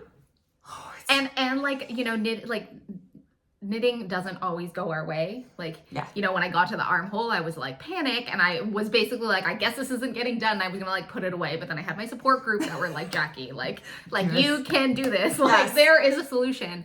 And in all honesty, that sort of like I needed to figure something out. I think that motif makes the sweater for me. Agreed. And It's so the it wouldn't have done it wouldn't have happened if I had knit it to pattern. Like I wouldn't have done it if Jackie, what? that means I can't recreate it. Yes, you can. I want yours. Okay, so what's gonna happen is I'm gonna knit this in a different color, and you're gonna knit that, and then we're gonna have each other, maybe. Okay. I mean, Carmen. I actually am like, I can't believe how much I love this. I know I've done this before, people. I know. I've wanted to steal hers before and said this is the most beautiful sweater and I must have it. But this is the one. I really, really mean it. This I one never is a loner. knew. Carmen, this one, like, we'll have shared custody of this one because it looks so good That's on so you. pretty. It looks so good on you. I love it. Inspiration wise, I was sort of, when I was like choosing colors, I wanted to match this, but I was thinking about like vintage Pendleton blanket. It is And I'm going to Arizona in the winter, and I was like, I need to have, like, I knit it sort of, I knit it for Rhinebeck, I knit it for like the shared experience of like, I just want like happy color work. Yes. But the minute it came off, I was like, this is my like Arizona sweater. I'll let you borrow it. I'm not even kidding. I'm not taking it off. It's done. Isn't Newtonen Colorwork one like single stranded? It is really Like fabulous. my knitting queue right now is like all test knits right now, but once I've done those, like I'm gonna be on the hunt for like 20 stitch gauge Yes. patterns that I can be doing in Newtonen. I know. Single I stranded. feel like I want to do some more. Like, oh my god. And like I just Carolyn's color sense. I know. I know. Like I know. I will say that it's interesting because a lot of the, like each band, not all of them, but a lot of the bands like are kind of like one collection. Oh, Not really, but like a lot of cool. the color combinations, I was like, I know I want to put these together because Carolyn's put these together. Yes. Like they come Yeah. from the same collection. And so it was like That I is would such have a good two idea. that would come from the same collection. Then often the colors, I think you make like either 3 or 4 color choices like per motif. And so Yeah. it's like I would do 2 from the same collection, and then it would be like okay, I need to add 2 more ingredients. And one of the ingredients is always the white. That sort of runs through the entire thing. But it was really, really fun to do. Like initially, it was funny when I looked at the pattern. I don't know how many. It's either 8 or 9. I should know this, but I can't remember. I was like a little bit overwhelmed. I was like, this is so many colors that I have to choose between. That's what my initial thought was. Like, what was your thought process? But let me see. 1, 2, 3, 4, 5, 6, 7, 8, 9, 10, 11, 12. 12. Really? 1, 2, 3, 4, 5, 6, 7, 8, 9, 10, 11, 12. Well, you'll get the color listings in the show notes. But I was daunted by 12, and I can completely understand why somebody would kit it. I think by the time I decided that I wanted to knit it, either they were sold out of the kits, or I was like, with like shipping, it was not going to get there in time. And like, I love my knitted in stash. So that's how I really thought about it, like motif by motif. I really went and looked at it and sort of said, like, what does she put together? So, you know, I did a gray instead of a blue, but it's like a blue gray. Like yours even And more. I did like a pink, but it's like a muted pink. And I don't know, she had like a brown, and I was like, I will do a brown also. So I like started with her color motifs and then worked like Newton collection by Newton collection. And what? If that makes sense. I know it says Aran. Is it an Aran weight that she... if you buy it in the the Marie Wallin British breeds, but like it's Aran weight at 22 stitches would feel very dense. I think it's though like it's like one of those. I mean, I didn't when I touched gazelles. I was it struck me as similar to Sonder yarn in the sense that I think that they're like woolly breeds. I don't think it's very high twist. I think it's like drapey and airy kind of like yarn. But definitely if you were to buy the kit, like just based on the number of skeins, it's going to be way heavier. Yeah.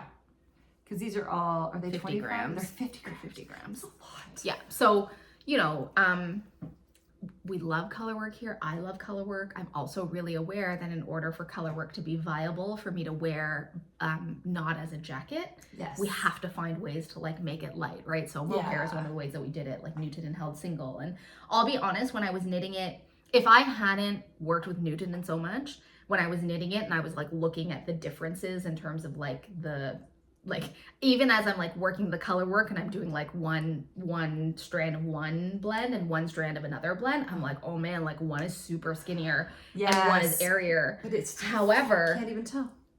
Like the moment I often steam block as I go, the moment like you just like a little kiss of steam is just like poof, it all like sorts itself out. Incredible. Like I feel like there was a part of me that's like, okay, you know, it would probably be good for me to work with Marie Wallin's like British beads, Aran. That would be great. However, my stash of Newton is like exploding, and I just feel like I could sub Newton 100% for like and now basically we know everything. Yeah. In this because the gauge is really similar. Absolutely.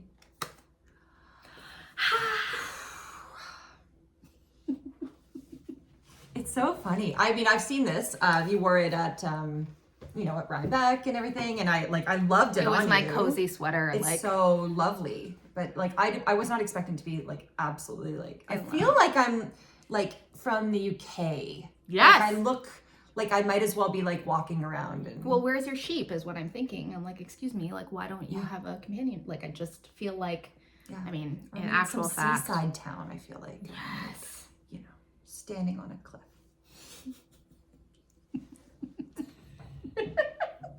Does look that way. And it's also like your colors. Yeah.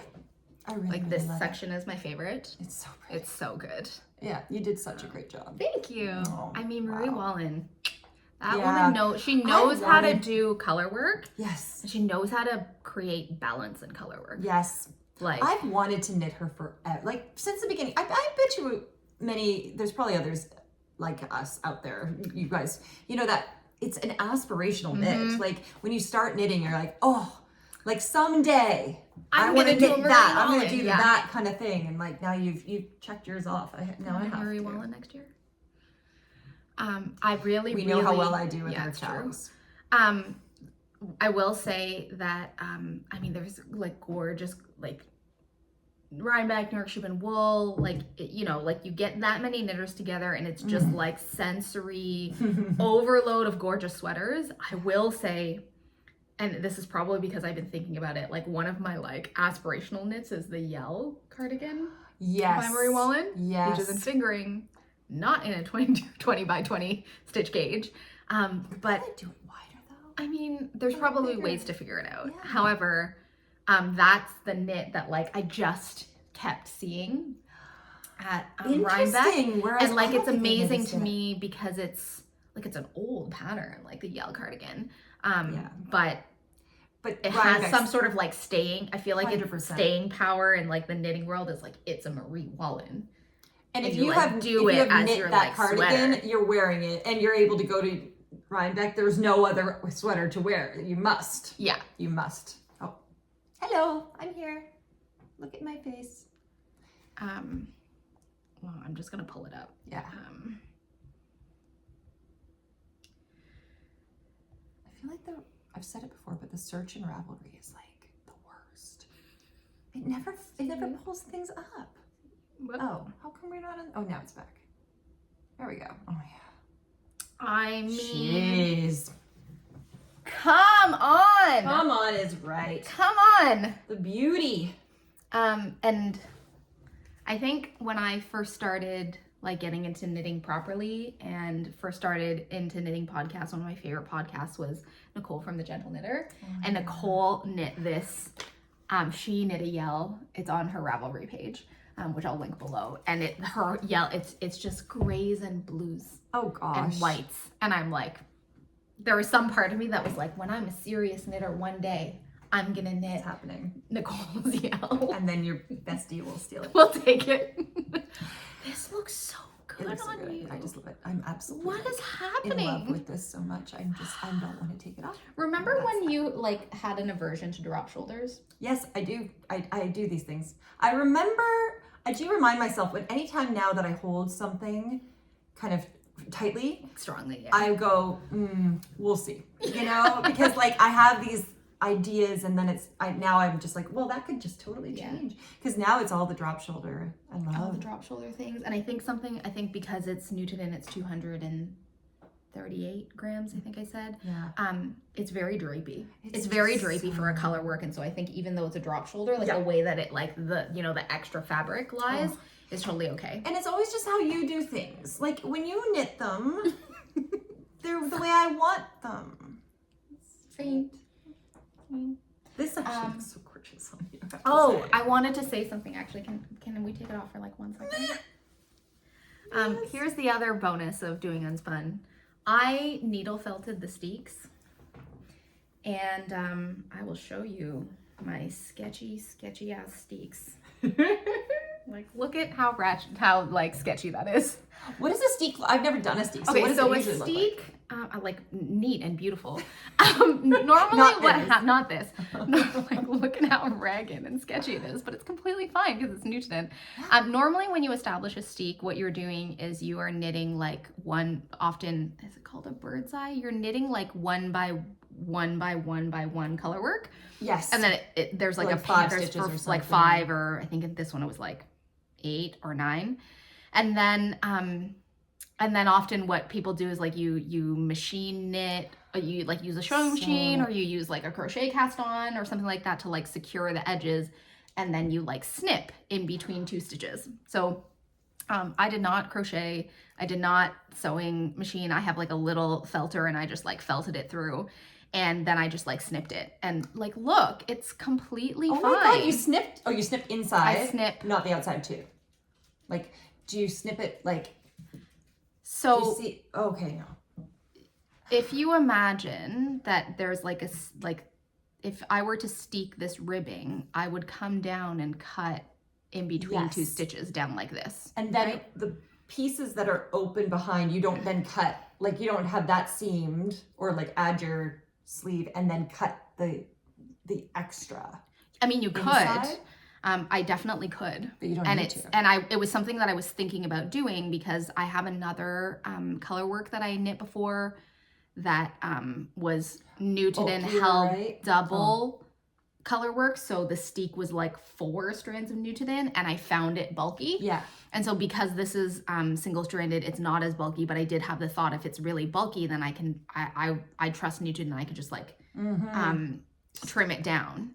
And it actually was my intention to trim it down, but then I completely forgot, and it didn't bother me at all because it's Newtonen and it's so like skinny and light and you perfect. don't even feel it. That I can attest I was to that. I was interested because you're sensitive to bulk in the armholes, but you didn't notice. And so yeah, you know, forget reinforcement, just felt a bunch of stuff. You can see that I even like, so you're supposed to, when you steek with other yarn, you like establish your steek, and then you're supposed to like cut the steek along the line, middle line usually. Well, I could not figure out the middle line. I didn't keep the middle line, and as I was cutting, I like definitely I went like 3 stitches over, and when I was picking it up, I was like, ruh-roh, like this steek is. But Newtonen, sweater just wanted to be Newtonen born. is like, you know, when you work with Newtonen, you're like, it's fine, like everything will be fine. It is in a way really that magical that way. That, you know, in some other settings, it's just not possible. So, oh my god. Here we go. Oh god. Back to you. I'm absolutely in love with this. I'm absolutely in love with this. Well, I guess there we're we walking go. out with I each guess other's this is sweaters what we're today. doing. I mean, why not? We could even do our little tradesies. It's for true. a Next month. month. Do it right away. I just want to be on top of a mountain in Sedona with that on. That's my only request. Fair. Okay. So you have one more thing to One show more, and a yes. whip. Okay. So I am going to, Carmen doesn't know that we're doing this, but I came prepared today for a little segment that we're going to call Hat Chat. Okay. Because this sort of was happening around Rhinebeck. I have tested 2 different hats. I've knit 3 of them. I've knit 3 hats. I was going to say there are 2 tests. There's 2 tests, and one I adored so much that I literally knit a second one. Like, it took me 2 days per hat. Wow. I loved it. So She did an entire sweater, 3 hats. Oh, this was post Rhinebeck. When I got back from Rhinebeck, Okay. well, one of the hats I was that was a knitting week at ago. Rhinebeck, and then the other, and so I really just had the crown decreases to do when I got back. But when I got back from Rhinebeck, which I loved, but it's just like, it's a lot. Like Rhinebeck, it's like a big weekend. Like it was a lot. No, yeah. And I got home and like I'd also, you know, knit this and finished the Astrid and finished another sweater in anticipation of Rhinebeck. And when I got home, I was like, I love knitting. I cannot make any decisions about anything right now because I just like, I can't. I was like, what do I need? I need like a little palette cleanser like project. So Samantha Guerin put out on Instagram like a test call for a hat, and I was like, I love her. Me too. One of her hats, the Pinch of Spice hat, is one of my favorite hats to knit. It's like another hat that's like cable and ribbing, and I was like, I will absolutely sign up for this. And because I could make no decisions about anything, I was like, this is what I'm gonna put on the needles. Perfect. So one of the things that I realized in prepping to go to Rhinebeck and coming back from Rhinebeck is that, you know, some people have a section of their stash that is just like sock yarn and sock kits. I don't knit socks, so I don't have this problem, but I do have a problem of having like single skeins of things, or like 50 gram skeins or like 100 gram skeins. Yes. And it's getting to, I mean, my stash is abundant, but this section of like, as a sweater knitter, or like primarily a garment knitter, this like section of just like solo skeins was, I'm like, I need to do something about this. So I made this decision that you know how people do like a sock a month kind of situation? Yeah. I was like, I think I want to be somebody who does like a hat a month and just like get through my skeins in that way. Part of this was initiated by Sunny is a fellow knitter on Instagram, and her handle is Noodly Knits. We'll link it below. And what first of all, she's hysterical. She like makes all of these reels that are like, it's like knitting specific humor that I'm just like, Sunny, you're so like witty and hilarious. Did she do the ones with the like inappropriate? No, that was another one. And also, how did Sunny come up in my feed? Oh, she has this great reel. I'm gonna link it below as well. That is mom, like she knit something for her mom and then like filmed her mom's reaction to getting the hand knit. And like she says something like, this is how you like receive a knit. And it's just like the most wholesome, like delightful, amazing thing that I was like, it literally made me think I should gift knit. I was so like moved by this experience. So what she does is once a year, she does a hat drive. Where she collects hats and then sends them to various different organizations. And I thought to myself, this is what I should be doing with my like single skeins, is like if I can always have a hat on the go, because I do find them to be like very comforting like knits. Totally. And pick up easy. And easy to pick up, easy to go. It gives you an opportunity to like play with yarn before perhaps like deciding to do a sweaters quantity. Absolutely. Which is how I ended up with a lot of these like single skeins, was me like thinking, oh, I might want to work with this for a sweater. However, invariably I just keep coming back to the yarns that I love. And so I was thinking, like, if I could work through these skeins, then one, it'll expand my like yarn palette in the sense that it'll give me something to, I feel like when you start to work with the yarn starts to tell you what it wants to be. Right. And in the skein, it doesn't do that for me. Yes. So this is a way of like expanding. I'm actually feeling this like, oh my God, like when do I get to touch this? Like that's not normal for me, but I'm just like, what is happening? And I want. So one of the things that I decided to, I'm gonna go back. So one of these, one of my first test knits is this is the beginner's welcome hat, which is our friend Lily's new design. It's 1x1 rib. It has this beautiful like spiral star decrease. And she let me test it. This is linen quill held double with a strand of mohair. What? And it is. Oh, wow. Because like God knows how much linen quill I have so much linen quill. From, you know, the half and halves and the shrugs and like. Oh. So this is the color pale celery. Held with a strand of Biche Bouche mohair, which is actually delicious. It's the first time I've worked with it. This is so nice. And the mohair is in the color of the Biche Bouche mohair is like this like barely pink, which I feel like just worked out really well. Like you can't really tell, but somehow I see it now, but it's just makes halo. Makes this color, which I already think is brilliant to put together. No, I mean it. Really? It was green like and pink. I mean, Carolyn's done it in Newton. 1 and 2, like when I say it's like barely there. True, I can see the really it's barely there. It's like that ballet, it's like at night you can't tell that it's not off white. White, gotcha. So I had like 25 gram, and so wow, 25. Yeah, okay. That's what I use. So this hat.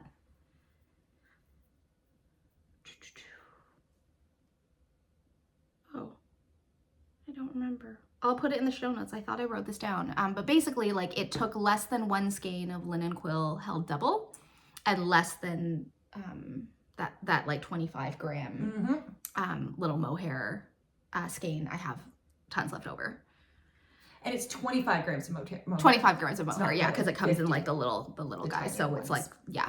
I'll put the gauge on this is what. So this beginner's welcome hat is going to be released next month. It's Lily's first pattern that she developed for a women's group who, her like local women's group who were like, Lily, teach us how to knit. And so she like made a pattern and she made tutorials, and the pattern is like, it's written so cute. It's like Elizabeth Zimmerman vibes, in which like it really is written for beginners, and like in this like Lily style when she's like don't worry, here like it just has that like so thing, cute. And it's such a perfect. It's a beautiful. It's hat. A beautiful hat pattern. Yeah.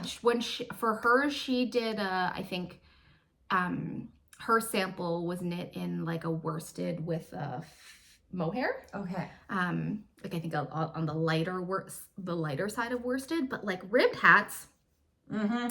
They just, I don't really understand. I brought like a stack of hats with me, and I don't know how ribbing works, or maybe it's because of like the using non-superwash or using like something held with fluff.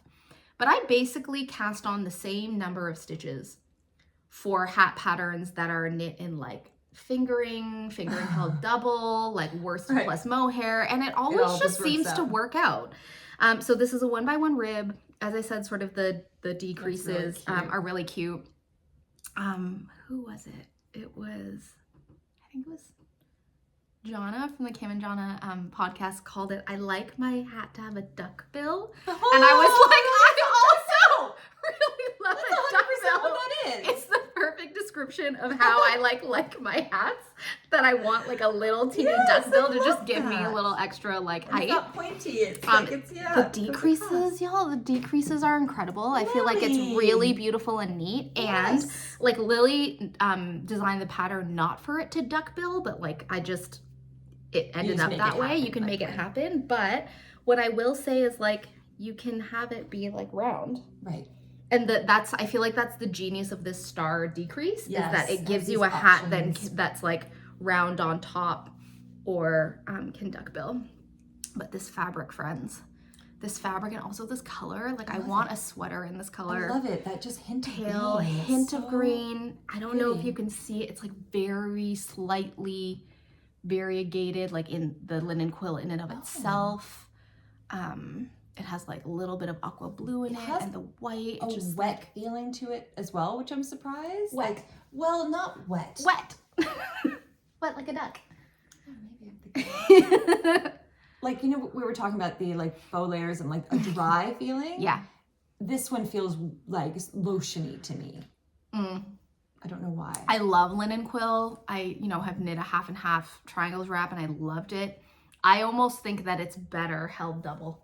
Yeah. Like it's such a delicious really little duck bill. Oh my God, this color looks great on you. I do like this color. I mean, well, and these are at least like, I can get them.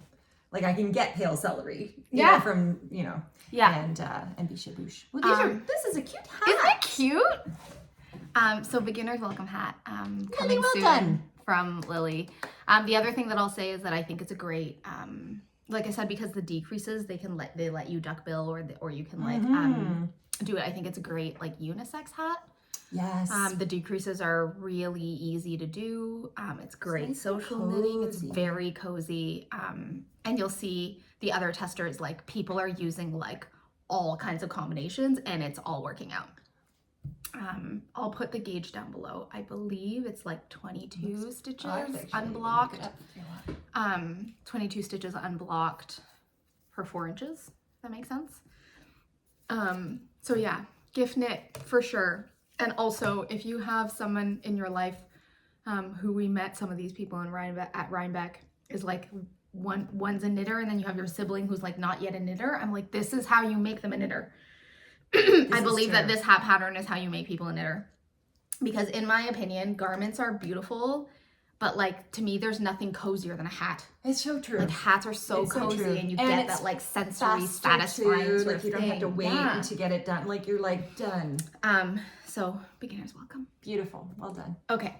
My second hat test knit. Do you want to put this one on? Is the Cold Foam hat by Samantha Guerin. This is such a fun, it's such a fun knit. And I loved it so much I need a choice. Oh my God. One with a brim, or were they both the same length? So this one has the folded brim, and that one is just like a single. I love this. And that is because I was playing Yarn Chicken and I didn't need to worry about it, but I was worried about it. So that one is knit in Biche Bouche Le Gros Silk Mohair. It's like their Aran weight mohair that I held additionally with one strand of mohair to make just like the fluffy mohair. It's mohair silk. Mohair silk. And because the Biche Bouche Le Gros mohair comes in like these little, like it's a 50-gram ball that's like less than 200 yards in that ball, I was like, I was worried that I wouldn't have enough to have the brim. Turns out I could have done the brim, but I asked Samantha if I could do a version of it where it's not a folded brim. It's like the brim is the same height, but it's not folded. And I was able to make that hat easily with like, I don't know, it was like 12 grams of the like regular mohair. And then I had lots left over of the 50 of the like chunky I love mohair. The green undertone here too. What colors are these? Is this green? This is off-white. What? And part of the reason, like, I bought a skein of it, I'm thinking I would really love like a full sweater, like a Felix cardigan in that I thought would be like super luxe. And then I got it and I was like, this off-white is like not the white tone that I like. Yes, it's got a yellowy. It has a yellowy tone to it, but which I usually don't like. But this actually works on you. I think so too. I was like, it works as long as I don't think about it as white. Yeah. When I saw it as green, I liked it even more. Yeah. So again, this is like it's such a fun hat pattern to knit. It's ribbing with cables every so often. It's really pretty and cables. Their cables are gorgeous. The cables are gorgeous. And the other thing that I'll say about the ribbing is that the ribbing is, I'm gonna say it's asymmetrical. That's probably not the right word, but it's not like 1 by 1 or 2 by 2. There's like some ones and some twos. Yes. And there's something about that makes it so potato chippy. Interesting, but you have to focus. See, like with those, Not I end up really. having to Like, yes. because I'm so used to going back and forth. I have to stop my hands from doing that sometimes. Yeah, I feel like your hands get into it because most of the knit is this sequence of ribbing, right? That like you can really easily read. Yeah. So you get used to it, and then I don't know, like in the whole hat, 1, 2, 3, 4, like in the whole hat. You're only doing 4 cable rows. Yes.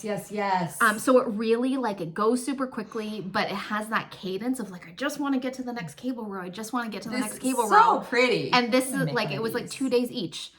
So this is coming out mid-December, but I have no chill. I think the test call came out on like Tuesday and today is Monday and I've knit 2. And I know that Mia from the Knit and Grace podcast, also, she knit hers in a day. Like, she could not put it down because it was so fun. I feel like I want to knit these. I want to knit it right away. I also think this is it's a great gift knit pattern. I feel like it is, it would be a great, first cabled beginner project because you're getting, I think the effort that you put in on the cables and the visual that you get on this hat is just it pays off. It's 4 rows of cables. I know. That's Everything else is ribbing, but it's amazing. so it's really pretty and beautiful. The yarn in this was yarn that I got in Iceland that was on a ridiculous super sale and in this really perfect lilac. Yeah, it's not. It's Lamana Bergamo, which is 75% merino wool, 25% alpaca. Oh. It is like butter. Mm-hmm. And beautiful. Less than 75 grams. This has a purple, is it a purple undertone? Yeah, it has a purple undertone. I bought it because I really, really love the color. And I just... Really? Cap. Do you really need 2? No. Do you want that one? Can I have this one? Yeah. Oh my God, I'm just eating up. Well, so my plan was, the piece that I wanted to say and name is that if anyone who's Canadian knows a place that's doing hat drives, where these hats that I'm gonna, be making. If you have something that you're aware of that's local, let us know. The cancer centers have, so the thing that I'm asking for is where we'll take non-superwash wool hats. Because so often at the cancer centers, they're specific about the kinds of yarns, superwash, and also non-superwash tends to, because it is a little more rustic, it tends to be less desired because people are really sensitive in terms of their skin during that period of time. So if anybody knows of a place where that is accepting hats that's Canadian so that I don't have to ship across the border, that will accept non-superwash, rustic yarn mohair hats, let me know. But my other plan, I was telling my husband, is I just kind of want to have a hat stack in my house, and then people who come can just take a hat from the stack. Yeah, because a lot of these it tends to be it's commercial yarn. I can make another one, and I'm a little bit more proprietary about my knits that are Newton. It only comes once. This heart side doesn't exist again. Right. But I could be make another one of this. I can make another one in a second, which makes it really easy to give away. So that's yours, and this one's mine. Cool foam hat. Samantha Guerin. Oh, Samantha Such a Guerin. Genius designer. She's so lovely to work with. She is. I've done, I don't know how many test knits I've done with her. You did the Salty Air tea as a test knit, and then you revived it again this summer with that perfect But I've black. knit other patterns from her, and I'm like, she's just really, like, you can't go wrong. No. Like, I could honestly say, like, I could choose a pattern at random from Ravelry from her and know I'll love it. Like, just like pick it up and knit it and then be like, oh, yeah. There was also, oh God, I'm not going to be able to find it. Crap. There was someone at Rhinebeck, in terms of like sweaters that stick out, who knit her Wild Joy sweater in Newtonin. And I remember like seeing it across the field, and I was just like, I know you. that's so beautiful. I mean, that's the thing that I love about Colorwork is like you think you know a sweater. Yeah. Because I saw the Wild Joy sweater and I liked it and it was beautiful, but it didn't hop on my needles. And then I saw it across the field and I was like, what the heck is that? I know. And I didn't recognize it as that sweater. That combo was just like, the combo. whoa.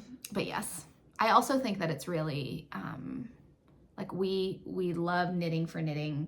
We also love knitting for people. Yeah. And Samantha Guerin, I like, thank you for letting me test, because she's somebody who I'm like, this is people that I just want to like. I just like want to know her. I want to support her. I want to like be in her like knitting orbit. Oh, and yeah. I did it. Yes, you did. Although I was like, oh God, I'm such a, I'm either like, as a test knitter, I'm either an asset or an asshole. Like there's just, sorry, excuse my language. Like there's only one, like, and for some designers, I'm going to be an asset. And for other designers, I'm going to be like, because I cannot knit anything to pattern. I know, you really can't. I cannot. It's like, I just can't do it. I mean, this one I actually did knit to pattern, so like go me. But my first version, I was like, can I do it without the brim? Like, how do you feel about no rolled brim? And then I was like, I should probably knit it as written. And I love both equally. Yeah. It's awesome. Awesome. And just going on what you're saying there about test knitting and designers, like right now there's, having test knit a lot, there's a wide range in terms of how much designers are involved in their test knits. Like sometimes you have like zero, like I've literally had zero where somebody else is managing the whole thing and I've never talked to the designer once. And then others where you're really like involved. And I will say, not that there's any pressure, the designers have stuff they got to do, so there's no pressure in those that can't be involved, but when they are, there is something extra when you're knitting something that you get to know this designer a little bit more, and you can feel like the creative passion inside and the creation of it and how it evolves, and doing that with a person, it's actually really, really enjoyable. So if you've ever considered test knitting and you're like, I don't know, I just say, try it. I mean, I think the other part of test knitting that I love, and like I'm in a test knitting deluge, like I feel like test knitting a hat like is test knitting. If you want to try test knitting, 100%. test knit a hat like, before you kind of like go to a full garment. But I have 2 other garment test knits that are happening right now.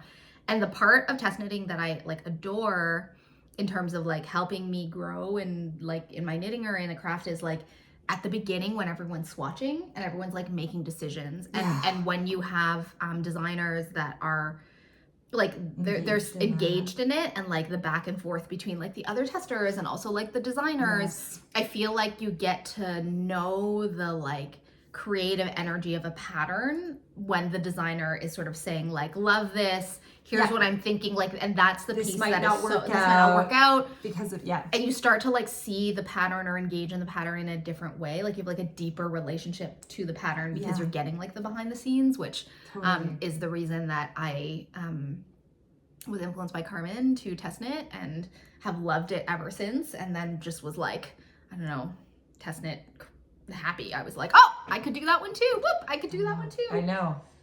It's also nice because you don't have to decide about patterns. I also feel like there was a little bit of that of like, I have so many patterns that I want to knit. I can't decide. I have like pattern paralysis, but like this test knit, like it's true. Sure. And it gives some containment and some idea, like, but then the flip of that is that you have to knit it, right? And so then there's also this piece of like, sometimes I'm like, oh, I just want, well, actually that I'll talk about. I have these like, sometimes I have to, even though I know I need to work on the project, like I need a palette cleanser, like I need something where I can just like bang it out. Like a hat would be a good idea for me. Or just like a change of pace, right? Yeah, just something that's different and not, I don't know. Yeah, so. Beauty. Beauty. Hats.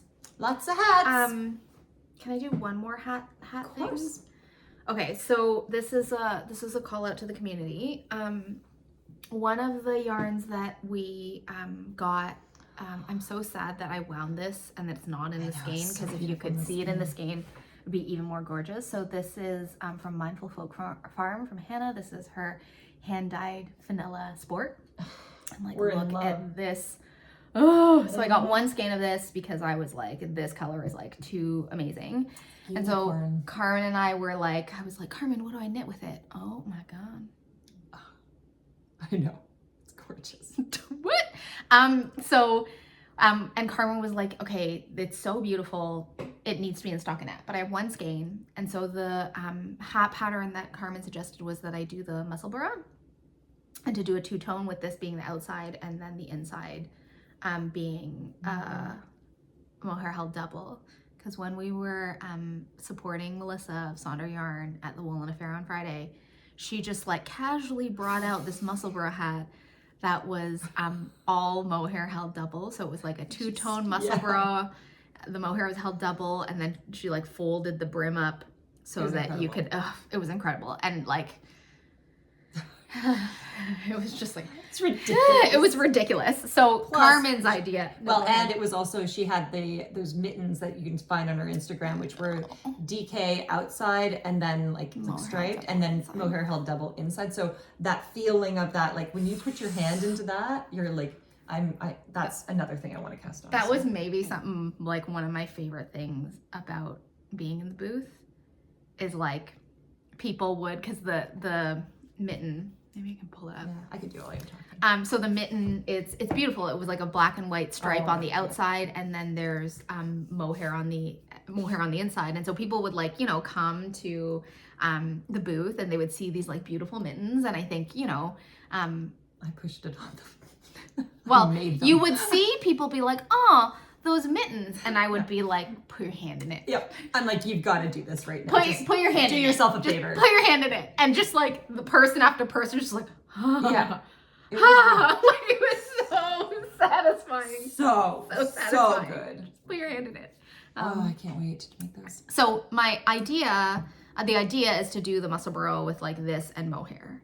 However, I want to ask those of you who knit, because I feel like the Musselburgh hat is like many people have knit it.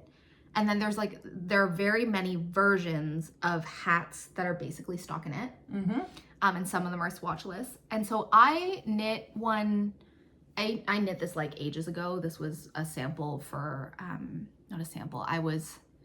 This is my hand spun from Bramble Ridge in the colorway Dashel. Mm-hmm. And before I knit it into its traveler sweater, I wanted to like sample it and sort of see if I wanted to do a 2-ply or 3-ply, blah, blah, blah. So this is the leaf hat.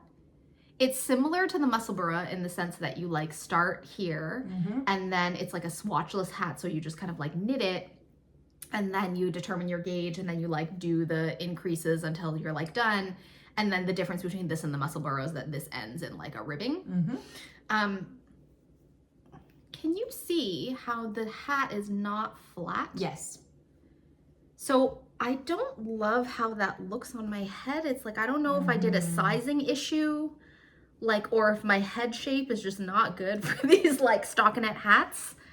Oh. I mean, it's okay if I like bring it all the way down, kind of. Let me see if I can find my Musselburgh. But I'm just curious, for those of you who have knit stockinette hats, like how do you manage this like funny bubble bobble thing? I mean, maybe it was just my gauge and my choice of yarn and the way that I spun it. But before I do this like super precious skein, I'm wondering if anybody has any ideas about this. I mean, to be honest, when I knit this, like you do the increases and then you just sort of go straight. What I definitely was holding up, like I was definitely laying this on top of one of my ribbed hats, recognizing that the ribbed hats like stretch, and so it creates a certain shaping. And so I'm wondering like if anybody has any ideas about like, is it that I needed to decrease less to not have this like ripply thing? Is it that I did did I do too many increases? Is it something about my like row gauge versus my stitch gauge that like the hat won't lay flat? And it creates this little like pouchy thing? Or is the nature of these sort of like stockinette hats that you don't get a duckbill? That the nature of the hat is for it to be sort of worn like closer to your head, which it works, but I like my duckbill as your muscle burrow. I can't find it. I just wore it the other day. So, yeah, hat knitters, like whether it's the muscle bra, whether I think like Petit knit has the Oslo hat, like all of these iterations of stockinette hats, how do you get your duckbill? I don't know. Like, how do what are my hat dimensions? Because something I certainly is off with this. But I mean, I follow the pattern. Like, could it be row versus stitch gauge? I did everything as I was supposed to. Is it my head shape? No. Like, I do have a, like, where did I put my... anyway, so just thoughts on like how, if you knit the muscle burrow, like how did you decide where you're going to stop? Like what dimensions were you like looking at? Because I feel like I know my dimensions for like how deep I want my brim to be and the sizes, but when I made this stockinette hat approximately the same size as my ribbed hats, like it doesn't sit on my head right. So yeah, please let me know. Find that. I do like your muscle burrow. I love my muscle burrow. I wear that all the time. That's the thing. Yeah. Now I'm all distracted. You can tell. I'm like literally like thinking through. What the heck? But what did I do? So I brought a bunch of ribbed hats. This is the this is the on the sea train hat. Yeah, that's and cute. this one is it's like a 4. Pretty. Creases. I like the way it and does it duckbills really nicely. See, because that one was a 4 too, this one, but it doesn't do the same. It's more a 4 of a star. also, but it doesn't. That one seemed to turn. Yeah, so I don't know. This is the Manhattan hat by Toriu, which I think is best as a duckbill because of the way that these are meant to be. It's meant to be a duckbill. And then like lilies. So cute. All right. Hat chat. Hat complete. Chat. Hat chat. You've just take the hat on. I love that you love that hat. I love this hat. How do you feel about the fabric? I love it. Do you? I love it. I wasn't sure. Like in my head, I was like a mohair hat. It would be so like floofy. But I find it it's not as like light and airy as I thought it was going to be. It's very huggy. In this. Like there's silk, right? It's like 35% silk. Silk's not going to do it. It's like silk has no elasticity. Yeah, like it feels like it's hugging me. It's beautiful. I love this hat. I love it. Yay, hats.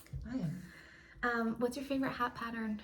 Let me know. Yeah. I mean, I feel like I'll be doing Lily's hat for like as my like basic ribbed. I already want to cast on another one. It was so enjoyable. That's amazing. But I'm like, dude, how many hats do I need? Well, you just said an infinite number, so that I can give them away. Yeah. Yeah. Okay. I kind of feel bad. I feel like I'm taking this away from somebody who's like maybe more in you're need. one of the people who is absolutely. I mean, it also looks so good on you. I know, I really like that. And actually, I don't find a lot of hats do look good on me. Yeah, I don't look good in hats. I like my muscle burrow. I mean, I have some hats that I really like, but they're not slam dunks, like easy. Well, I think that there's like we've talked about Yes, this. you have to get Everything the has the dimensions. Yeah. And I feel like that's a good dimension for you. I think it is. And without the rim. I think you brim. Don't like them.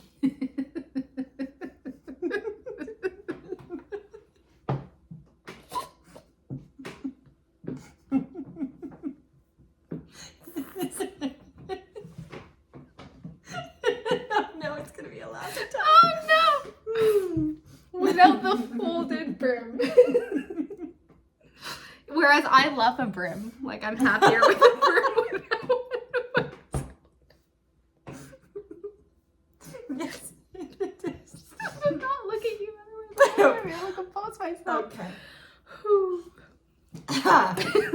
Yes, I think that I love a folded brim, but I don't think it works on me as well. I think you don't like how it looks as much because your muscle burrow essentially does not have. It has no.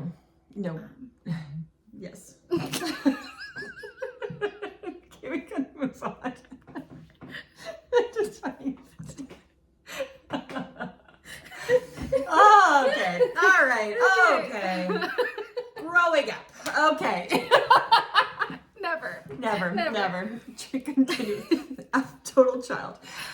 Okay. So speaking of satisfaction knits and needing a break. So like if you're not getting how long this has taken me, like that. Funny enough, the Manhattan tea by Tori that I wrote, not tea, Manhattan Pullover. Yeah. In the brown, actually the vanilla. Oh. Like that is drape. I knit that in between this one too because I needed another like break, and then I finished. What did I finish? Something, and I couldn't. I was working on this, but I couldn't do it just on its own, and I needed to knit again. I called this. What did I say? I said, "You've never churned out as many projects as you have during this test knit." Yes. Like, and she gave us, I think I said before, like it was August, I think we signed up, and it's November 7th or something is our deadline. And I'm like, wow, that's such a lot of time. But it's like, no, it needed to be, at least for me. I don't know. I know another person here commented that she's doing the test, and she was like, yeah, you're not alone. Knitting. Just takes more time. It's so beautiful. Do you think it would have been different if it wasn't a test knit? Like, do you think that the knowledge that it was a test knit and you like thinking that this might be your like what you were wearing at Rhinebeck, do you think that like added a layer of like urgency? Yeah. Okay. At the same time, I also think if I didn't have that, this might have been 8 months to finish. Like I actually like probably would have been like, I will work on it here and there, like inch at a time. And then like there'd be nothing to give you. But I feel like during this test knit, you're like need to just have something different. Yes.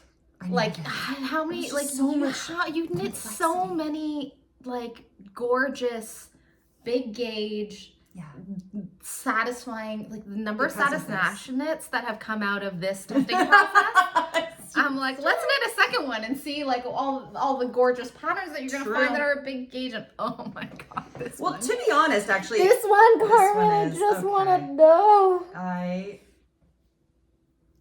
I'll put it on in a second, but can we just? Oh my god! Oh my god! This was like full out glorious knitting. Like, oh. I will say it came from me putting on this one when Jackie, like you showed this the last podcast, and I was like, oh, a nice bright neon like hat, and I was like, oh, it's so cute, like maybe I want a neon hat. And I started thinking, I'm like, oh, I've had this beautiful Surrey silk, but you know how most Surrey silk is like 328 yards, like it's thicker than the mohair. This is Surrey silk that is the mohair size, like 459 or whatever. I know. Do you want to put it on first? No. Just leave me alone with the sweater. This is delectable. Like, this is like, so I knit the side. Okay, so sorry. What is it? Carmen, what is it? This is, you might actually recognize it if you have the new lineup. It's unrecognizable. I know. Carmen, it's unrecognizable because of your yarn choice. Just friggin' big ups on the yarn choice. That it was meant to be. I don't know. Okay, so I was thinking about making a hat, and I'm like, and then I don't know. It was just like this brainwave. I only had 2 skeins, and I'm like, I don't know if I can make anything with it. Turns out I needed 10 grams. I was only 10 grams into the second skein. 60 grams for a size 2. And okay, so it's by Megumi Shinagawa, and it's called the Aika. Oh, I can't show this. Aika. I feel like let's try this. Like, I mean, it's stunning in the sample. Mm-hmm. It is, but however, this purple, I don't know. So it's been sent. So I had bought this. It's called Vibrant Violet, and it's by the beautiful dyer Megan from Bramble Ridge, which you have heard us go on and on about because her color sense. Like, Megan is responsible for me starting to knit something that wasn't gray. Oh, right. Like, she was the color runner because, like, the way that she just, oh my god. I mean, this is ridiculous because I've seen this sweater so many times. You are all Rhinebeck, and it just is so good. It is so airy and beautiful. Isn't that? Oh my god. So okay, tell the people again what the gauge is and how you knit it. So it's 12 stitches, people. So when you need a break from this, you go, I need something that I can whip off, that I need only like a little bit more than a skein to do. I don't know. This is a bit low right now. I think I stretched it a bit. Have you blocked it? Yes. Okay. I blocked it after. So I think I've stretched it a bit more than when I... Okay, I was like, it looks different. It's bigger than I bigger think I blocked it. Yes, I did. Because what I was gonna say is I think that that you could probably do it in one skein. You could do it in one wanted it skein. more fitted. 100%. Yeah. So like, it does not need to be this big. Although I do really. I like I it. love it this big. Oh my god. What was I just talking about? I'm sorry. No, it's okay. It'll all come back. The gauge. So it's a 12 stitch gauge in the lace work. This. You can't see, this is the one thing you don't see as well. But can you see there's a spiral in the ribbing? Yeah, in the ribbing. You change your ribbing as you go, and it spirals, but you can't really see them. I mean, your brain isn't acknowledging that it's there, but your eyes are seeing it. Yeah, there's something about it, right? That's kind absolutely. of like, God, I just love this color so much. I just love this color. Yeah, It first makes of me all, the so color is happy. incredible. Oh, But like the choice to do this knit in the color, I feel like is what makes it for me. I think like so I too. definitely saw this. Yeah. And I was like, oh, nice. Yeah. And then It's so pretty. And I just like how it's like thicker this here. top part, I think, is essential. Yeah. Like, I think it's essential in terms of like making it modern, contemporary, beautiful in the way that it is. This color. It's so pretty. I made one unintentional mod in the sleeve. So it should be, Oh, you can see it here. yeah. So this, do you see how I've got a section here? Comes here, section of stockinette, then a large section of lace, and then stockinette again. It should be stripes. There should be stockinette in between. I think you might have just named why I like your version. Yeah. I do too. I actually really like it kind of with this, like, I like it without the stripes. yeah, I do too. Because it's blousy. Like it's reminiscent of like a, you know, like a blouse where you have like the collar and you have the like cuffs. Yes. Oh, Carmen, you're a genius. Well, that was unintentional. Does it work? If you just don't do the stockinette, do the lace charts match up still? If you don't, so you mean put the stockinette in between? Yeah, in between. They don't, will match up in what way? Like here? Because it's not matching up to the body. No, like you can just keep repeating the lace and everything's fine, like in the sense that like all of your things line up. things align. Yeah, I mean it's. Yeah, I guess that makes so. sense. You just keep going. Yeah, Yeah, okay. You're basically, I just read it wrong that it was part of the same section when you say do this 3 times. I did the chart 3 times instead of putting the stuff in between, but I really, It's so good. really like it. I really, whenever I wear this sweater, like I've worn it out, like I get stopped all the time. Well, yeah, we got stopped at Rhinebeck. And then, you know what's really interesting is like, I don't know the chronology of this, but this was one of the knits probably because you had knit it and I was coveting it, that I was also noticing like other folks with this knit, and almost every other version that I saw was in a bright. What? Yes, that's right. Because there was that other, that person beautiful with the pink. Hers was so beautiful. Like so good. Hot pink. Yeah, you're right. I wonder what that is. I don't, especially with this being so muted. Maybe because it was Rhinebeck and I was only seeing the neon ones and I wasn't seeing the like muted versions because the neon ones were like, ah! But it just is like, it's so good. The other thing that I want to say is I don't know what the sample is knit in. Oh, yes. But like yours is so much lacier. It is. Like yours is very open as opposed to the sample, which... It's actually, the sample has Surrey too, but it's an interesting, okay, so the sample's done in Cloud Fingering by the Uncommon Thread, which is 38% alpaca, 37% cotton, 25% merino. And 2 skeins. Yeah, so you would Or need 2 of the 500, 50. yeah. Oh, wait. 2 skeins, So in the 430 pattern, it's size 2 takes 637 yards. And this is a moment where we must all appreciate that Carmen's not reading of the pattern is what allows for things like this to happen. Because if you read the pattern, you probably been like, I don't have enough. But you just went and knit it, cast it on anyway. Well, I didn't know I had enough yardage because it was 5. I can't remember if I did. I might have done size 1. Okay. Because that's 40 inches. This bust. looks like a 40.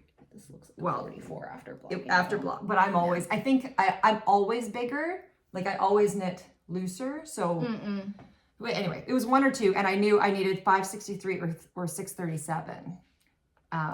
Which is enough because it's which is enough because it was 459. What I didn't realize is that this was, I thought, I got this wrong and thought these were 50 gram skeins that it had used, but it was per 100 grams. So it really was a fingering. So that's why this is so much lacier. Is so much lacier. Like you knit it basically at half the weight that it's meant to be. That's what I do. I do things all the time like that. And I'm like, it'll be fine. You know the like infamous shawl or like sexy shawl? Yes. I feel like this is the sexy top. This, yeah, even like the feel. The feel. And when you put it on, you'll put it on a sec, like if I let it come off my body, it literally warms you in that perfect way.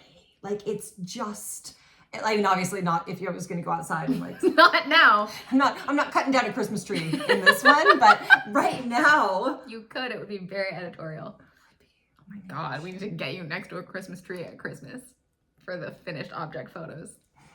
So good.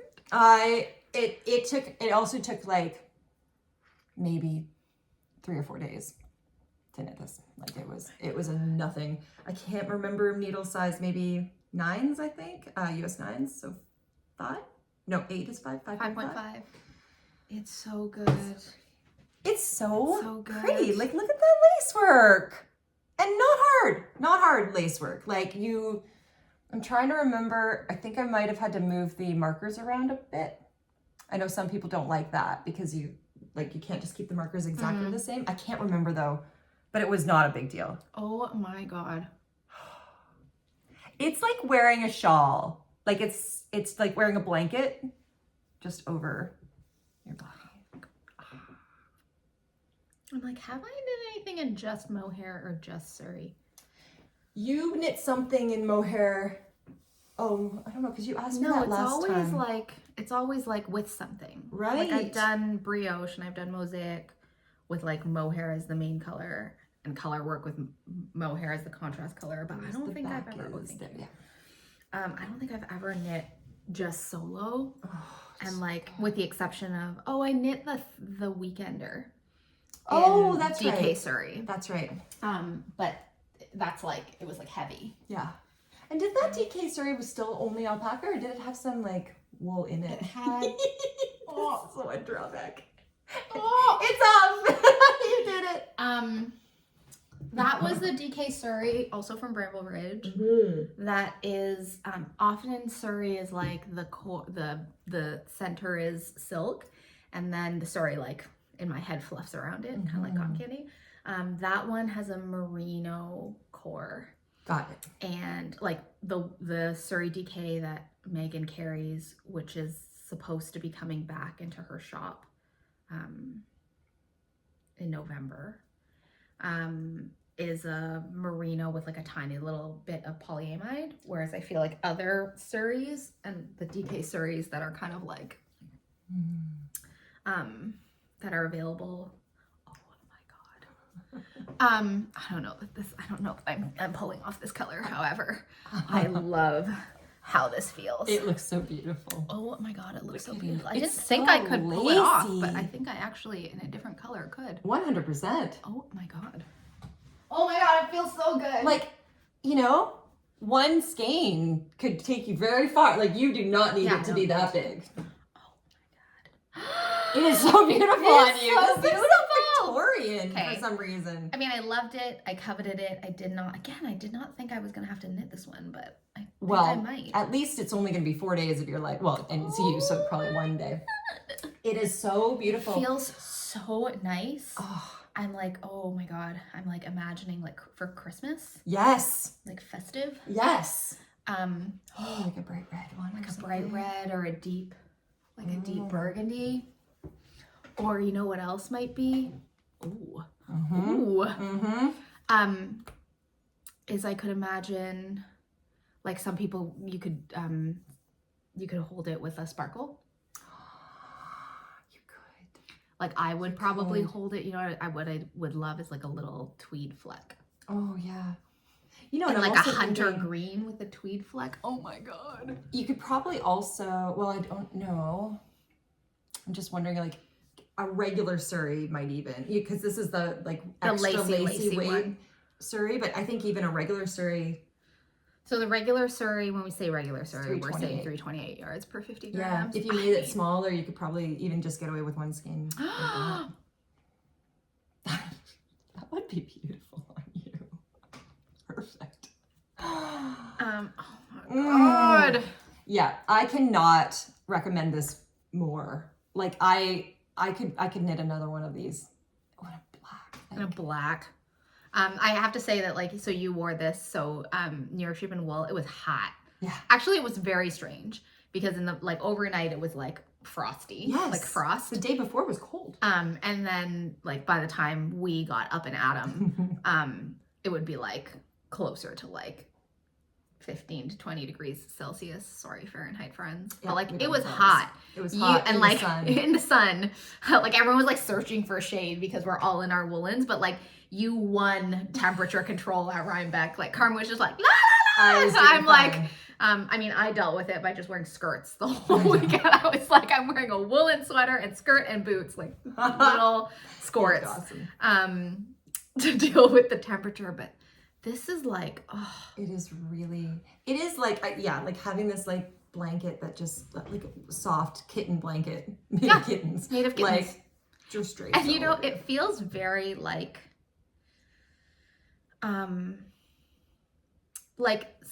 sitting next to you and like petting you versus like wearing it. The wearing it experience is like a million times better than the petting experience. Yeah.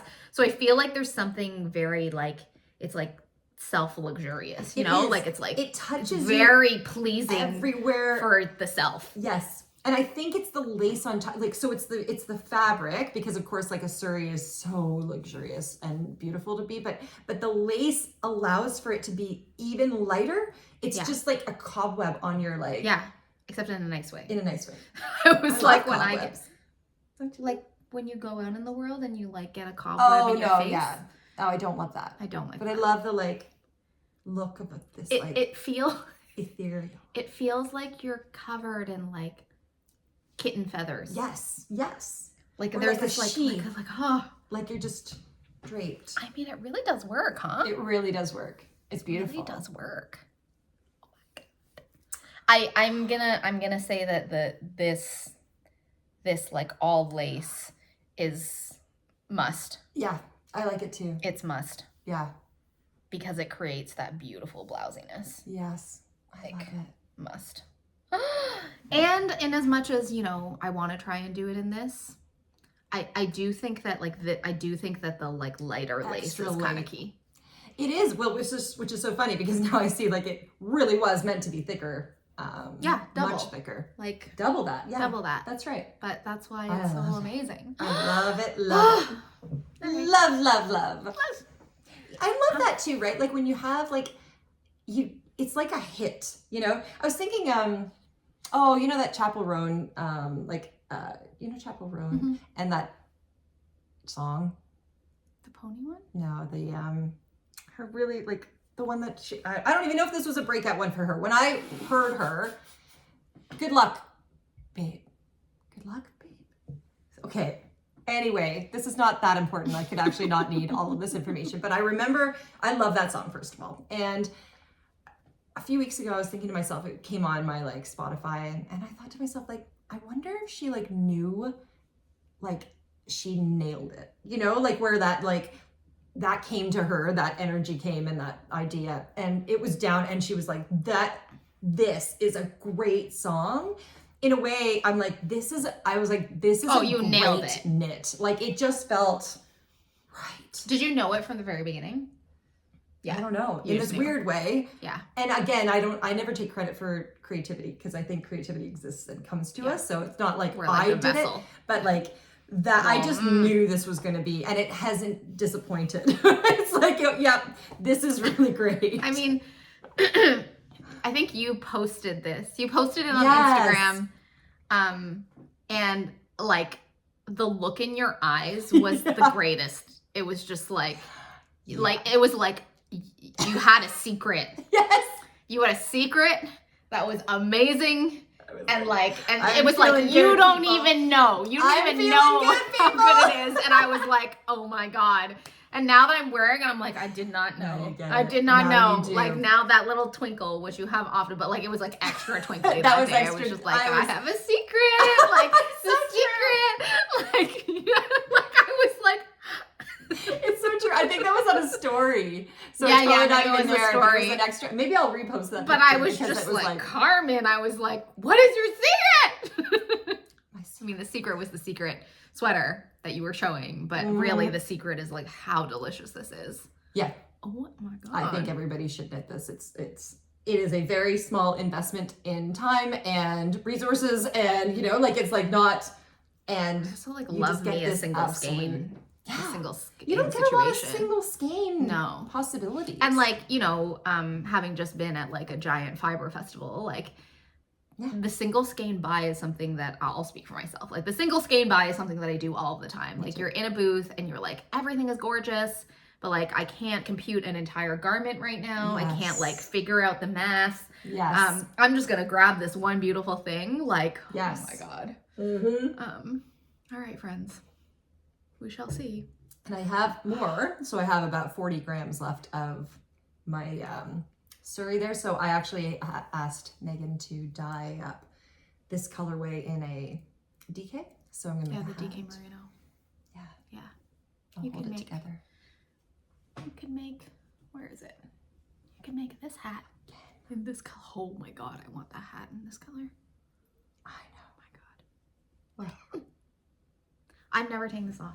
I know. And we mean it, right? Like, it's like, no, that is a luxurious, that's like your wrap. Not quite as, it's wrap pretty has close. A different thing. It's a pretty similar close. kind of. The diatom shawl? Yeah. In your like, mohair held double. Like, there's just some things about the texture, the combination of the texture. Brioche and mohair. And this has that, even though it's a different feel, it's like this lace with this Surrey in, I think this color is like. I do have one more finished object that I really want to show, and like I'm already like it hurts me to think about not having this on. Like the pain of not having this is painful. I get it. Like just the anticipation. I'm like, no. I know. I don't want to be without it. Or I can put yours on. Do you want to put mine on? Sure. Okay, I've created your already like it hurts me to think about not having the pain that this God, oh God. It says, Stop. Already Stop. like it hurts. Seriously. I didn't even know Oh. This is my last finished object for today. Let's just give a little bit. Oh, definitely. Oh my God, guys. Look at the stitch definition. Look at this. Peak fall. Holy crow moly. Peak fall. I'm sorry, Frisk. Oh my God. It's covered in cat hair. Sorry, friends. Oh, that's all right. That's the problem with dark knits. Oh, this will be obviously a lot longer on Jackie.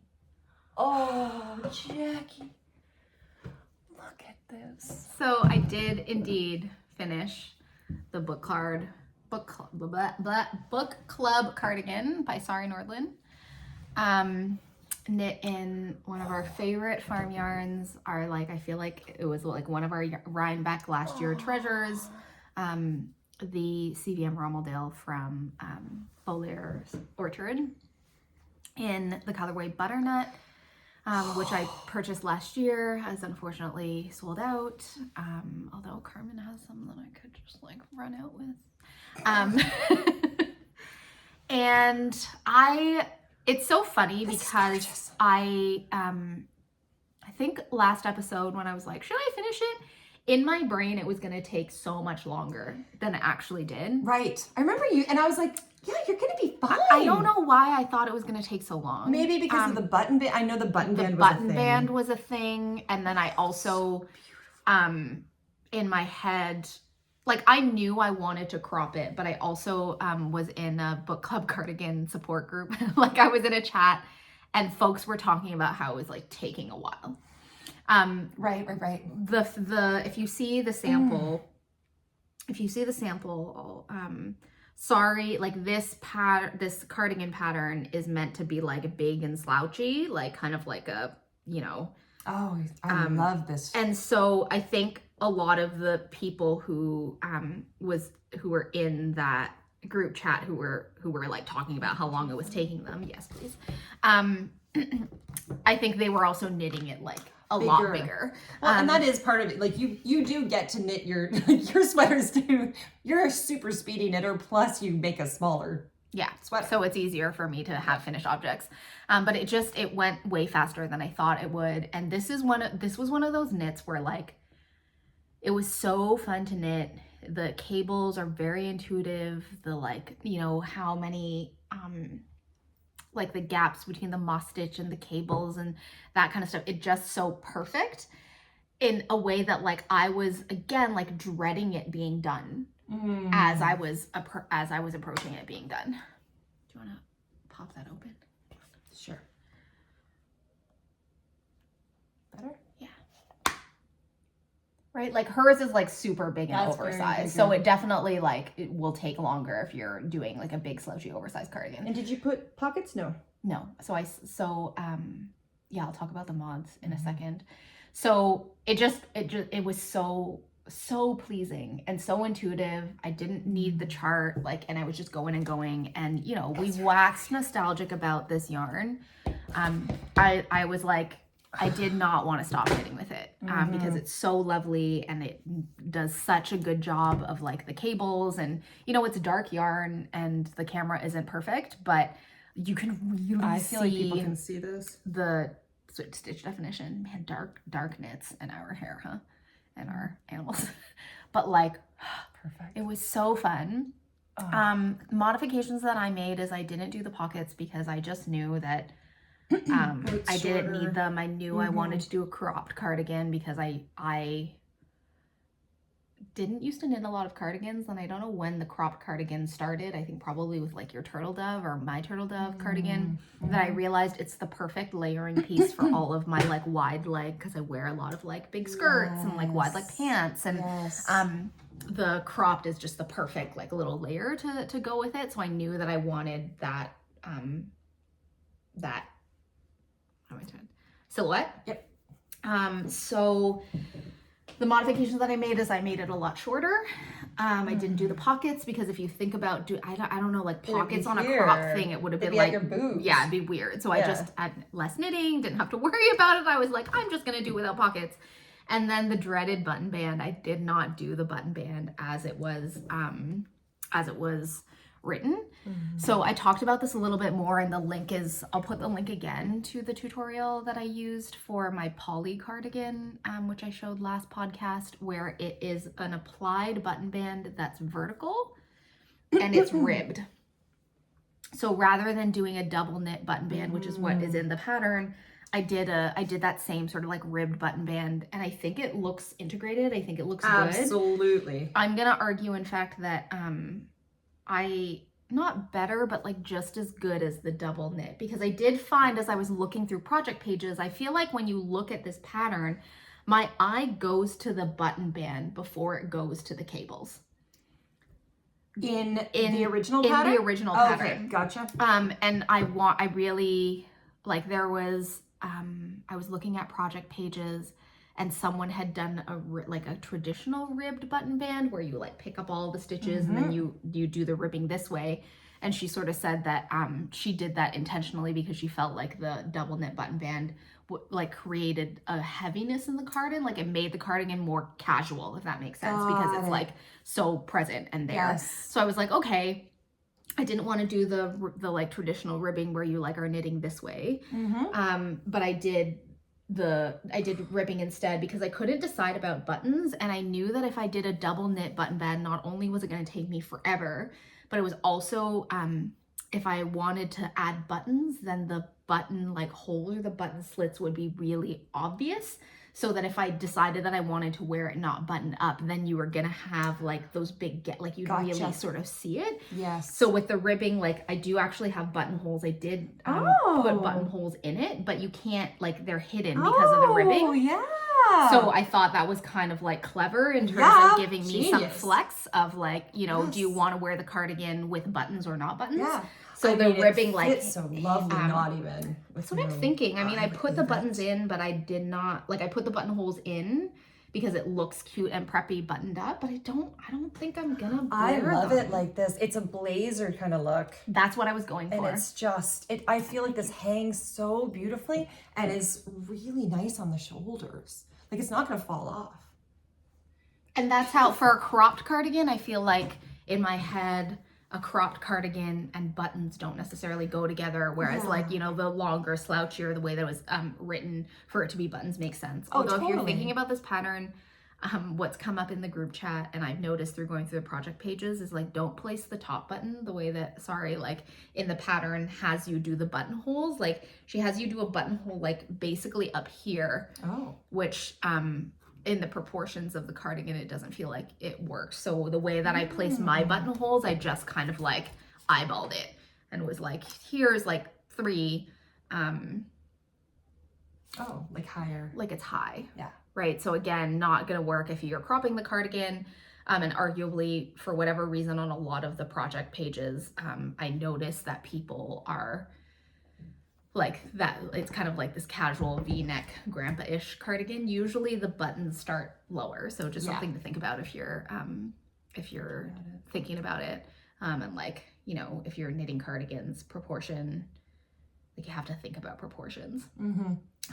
I feel like you nailed this. Thank you. I feel like everything is perfect. I love this color for this. You've said this before too, like where it's like the color, or the color that a designer, let's say, knits things in. Actually, I mean, the Ica is like that. Didn't necessarily love that one. Or when Melissa did that V-neck that she did in her green. The Caitlin Hunter's Easy V with no color work. No, it was the more recent one she just did. It was somebody else's. The design was beautiful, but it didn't strike me. The Sunday brunch sweater. Yes, that's it. But in green, like in green. It just made it so this is beautiful, like hers in that cream color is beautiful, but in this chocolate, it's extra. I mean, this wool, people. This wool. You don't get to feel it too. God. Like it's so sorry. When I knit, the last one that I knit the stick season sweater. That's the first thing that I knit in this yarn, which has like a 1x1, like sort of, what is it, staggered ribbing, where you're doing like knit 1, purl 1, and then you like switch. I think a moss kind of thing. Kind of, maybe. It's been a long time. This yarn is dying to be cables. It's dying to be cables and moss stitch. Like moss stitch and cables in this yarn, it's just like, it makes cabling that much more enjoyable. Like we already love cables, but like it is just how it looks is so good. And I, you know, knew that I wanted to work cables in this yarn, ended up working with this cardigan, and that color, it's like the moment that, because you like start at the back and then you pick up the shoulders, and then you end up doing the whole body, and then you pick up the sleeves and you go down. But like the moment that it went from like the trapezoid to like having both shoulders, and then I like draped the shoulders, I was like, this is not a casual cardigan. Like this needs to be knit like blazer-ish or like bolero-ish or whatever you want to call it. It's a beautiful because fit. That brown, it's so tailored. It's so like, I mean, good on you, Sarah Nordlin, in the way that she does the shaping. Yeah. But I do think it's a combination between the shaping and also like the bounciness, like the body that this yarn has. It's unlike any other makes yarn. the fit, like it just lays nice. 100%. And like, yeah, we can't say enough about this. We can't say enough about this yarn. This yarn. You have to, if you're at, well, I think they're almost, there's a little bit left. like the tiniest bit. She like basically, they sold out because people were able to, like squishing it and Yeah, so we, like Rhinebeck recap moment, we went to visit Heather and Kate and her husband, whose name I'm forgetting right now. I'm so sorry. We went to their booth on Saturday so that Carmen could drop off her Courage Henley and I could drop off the Stick Season sweater for them to have as samples. And I remember I was like, okay, this yarn comes in 3 colors. There's a chocolate brown, there's like a mid brown, and then there's like a beautiful creamy white. And I thought to myself, Jackie, like you've knit 2 sweaters in this yarn, like you're perfectly happy. Like let the people try the bow layers. And I walked into the booth and walked out with 5 skeins because I was just like, I was like sad to be done. Like I feel like it's so. Jackie, I was worse though because I had already ordered. I had already ordered it because from our last time, we were like Jackie said, she was almost out, and I literally right after was like, well. I'm getting it. So when I walked in, I'm like, well, I'm good. You've already got a sweater's quantity. And then I couldn't not. I had to get that, like, I had to get this color. I had to get it. And then I said the same thing. I was like, I'm keeping people from this. It's not fair. I should not do that. But I had to. But it's myself. Like, I had to buy more. This is called paper birch. And I, when I looked at it online before we were there, I was like, can I do this cream? Because like cream is kind of like, it's a funny color for me. Yeah. This paper birch, so we were there and like I'm like, I think I kind of need a sweater's quantity. And then Carmen's like, so we're doing this like check. Yeah. And we checked it on like 4 different people who have 4 very different sort of like colorings. And I feel like this is the cream that works for everybody. I think so. There's something about it. It's like a little bit taupey. It's like a little bit heather. There's like a little bit of gray in it. You can't actually like see it, but I feel like it's there. Yeah. And it's just like, we just kept holding it up to people. And I was like, it was like, oh, can I do cream? Yes, you can. Can I do cream? Yes, you can. It was, I know. So there's some of this left. So people. See, this is the thing. I want to knit. This is so perfect. I feel like I want to knit it, but then I'm like, I could knit it in the dark because I do love it in the dark, but then I'm like for me, I'm auditioning the ultimate cabled sweater, you know, like the ultimate like cream colored classical cable sweater for this. That's my plan for mine. But peak experience, like for us, I think for me, but I think applies to both of us, was like we just wandered into this booth on Sunday last year. Yes. And just, you know, there was a beautiful sample and we were like, we'll grab it. Yeah.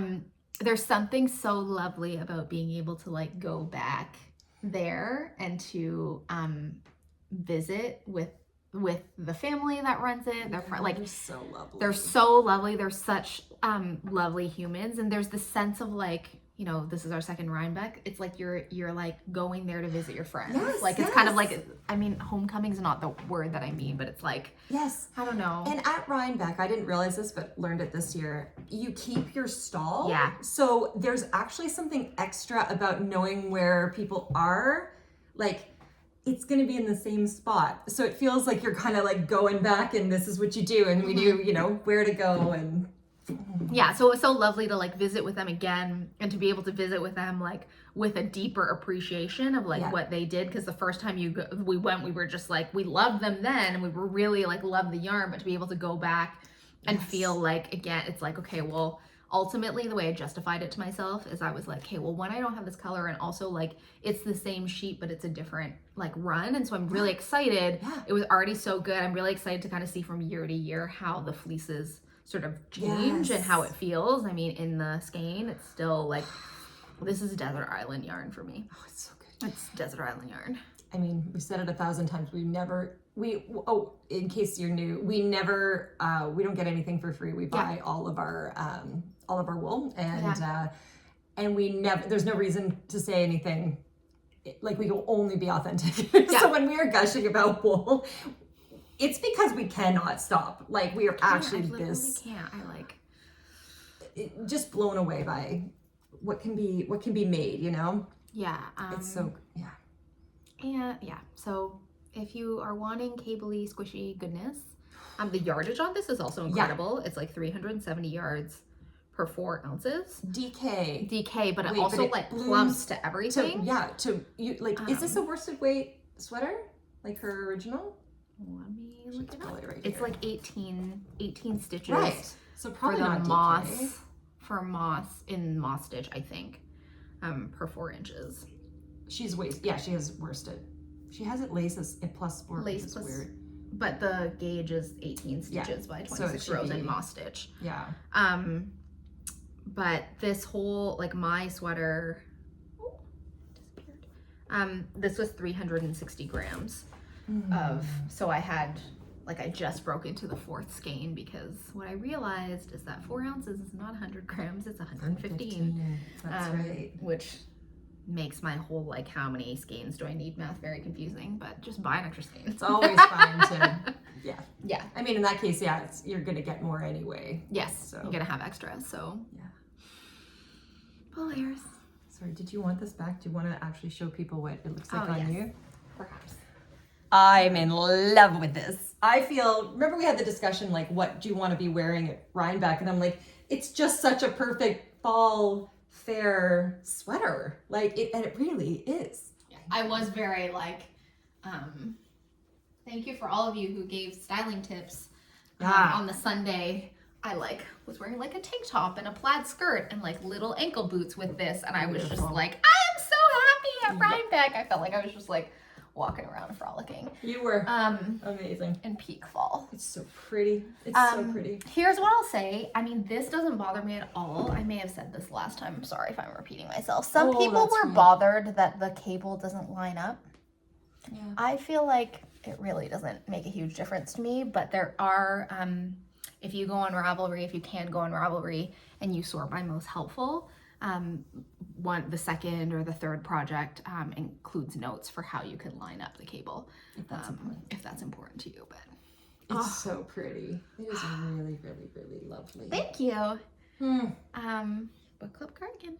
Do you feel as cables? So cables I love doing cables, and there are also like cables that are super, super simple that you're like not even having to think, and then there are cables that have like 2-3 cross and like super simple with the pearls and all of that. It's none of those ones. It's just a delightful, super simple, top to bottom. I'm trying to think, like, often in cables, like with cable patterns, I have to know what row of the cable chart I'm in. Like, it's like I'm looking around 2, I'm 4. Like, this one is like, I was not even tracking rows because it's so easy to read. Beautiful. I mean, it takes, like, I think you have to do 1 repeat to just like have the experience of it. But after that, I just like didn't look anymore. Then you just are following it. And some are quite long, many rows before a cross. Yeah, so that's the other thing, is like you're not crossing that often in the center piece, but there's this one's like every, I can't remember, would be something close. Beautiful. Oh, it is really, really, really beautiful. I can see why there's so many people knitting this. Yeah. But I think I like your version the best. Like, thank you. 1000%. Yeah, there's something for me about a dark colored yarn and the desire for it to be more blazer jackety. Yeah.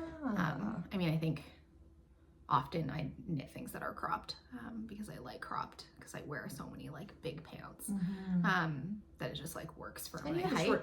And I have a short torso. Right? Yeah. But oh God, I'll just be here. It is marveling over my own cardigan. 100%, as you should. As you should. Oh my gosh. I'm pressed on new stuff. I want to knit more of this right now, but I can't. More of the bow layers? Yeah. I know. This is like the moment that I cast this off, I was like, how can I get it back on my needles? Yeah. But I don't. have the perfect pattern yet. Well, I have one that I'm thinking about, but it's not out yet, so. Oh, it's not going to be a test that you're doing this with? No. No, I thought about it, but I thought I would try something different for the test. Okay, well, do we want to talk about acquisitions? Do we want to talk about the test? Like, what do you want to do? I was thinking the same thing. I'm feeling like the acquisitions people will find out as we go. Okay. Unless there's something you really want to.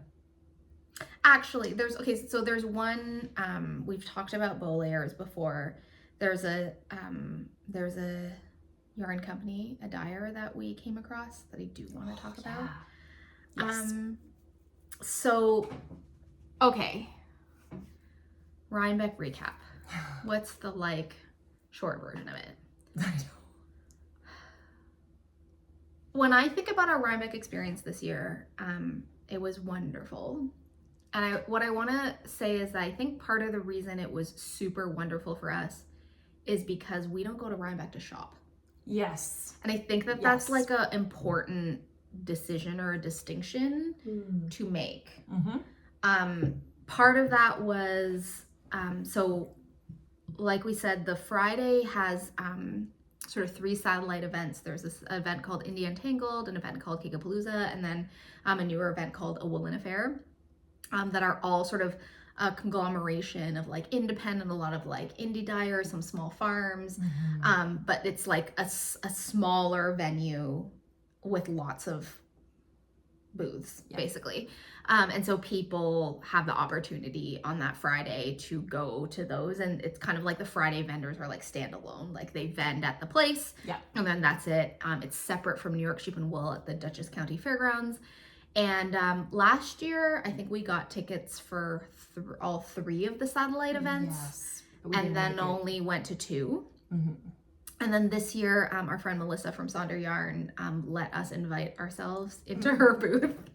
Beg her because we had so much fun meeting knitters and playing with yarn at Knit City Toronto that we were when we found out that she was vending at the Woolen Affair, we were do you need help? Can we come again? So we, as a result, that Friday day, which I think is a big shopping day for folks, we just didn't participate because we were in the booth, and the booth experience is one of my favorite things. It's so fun. It's indescribable. There's no other especially for us, right? Because we're not in this industry. We don't have, when else could we do something like this?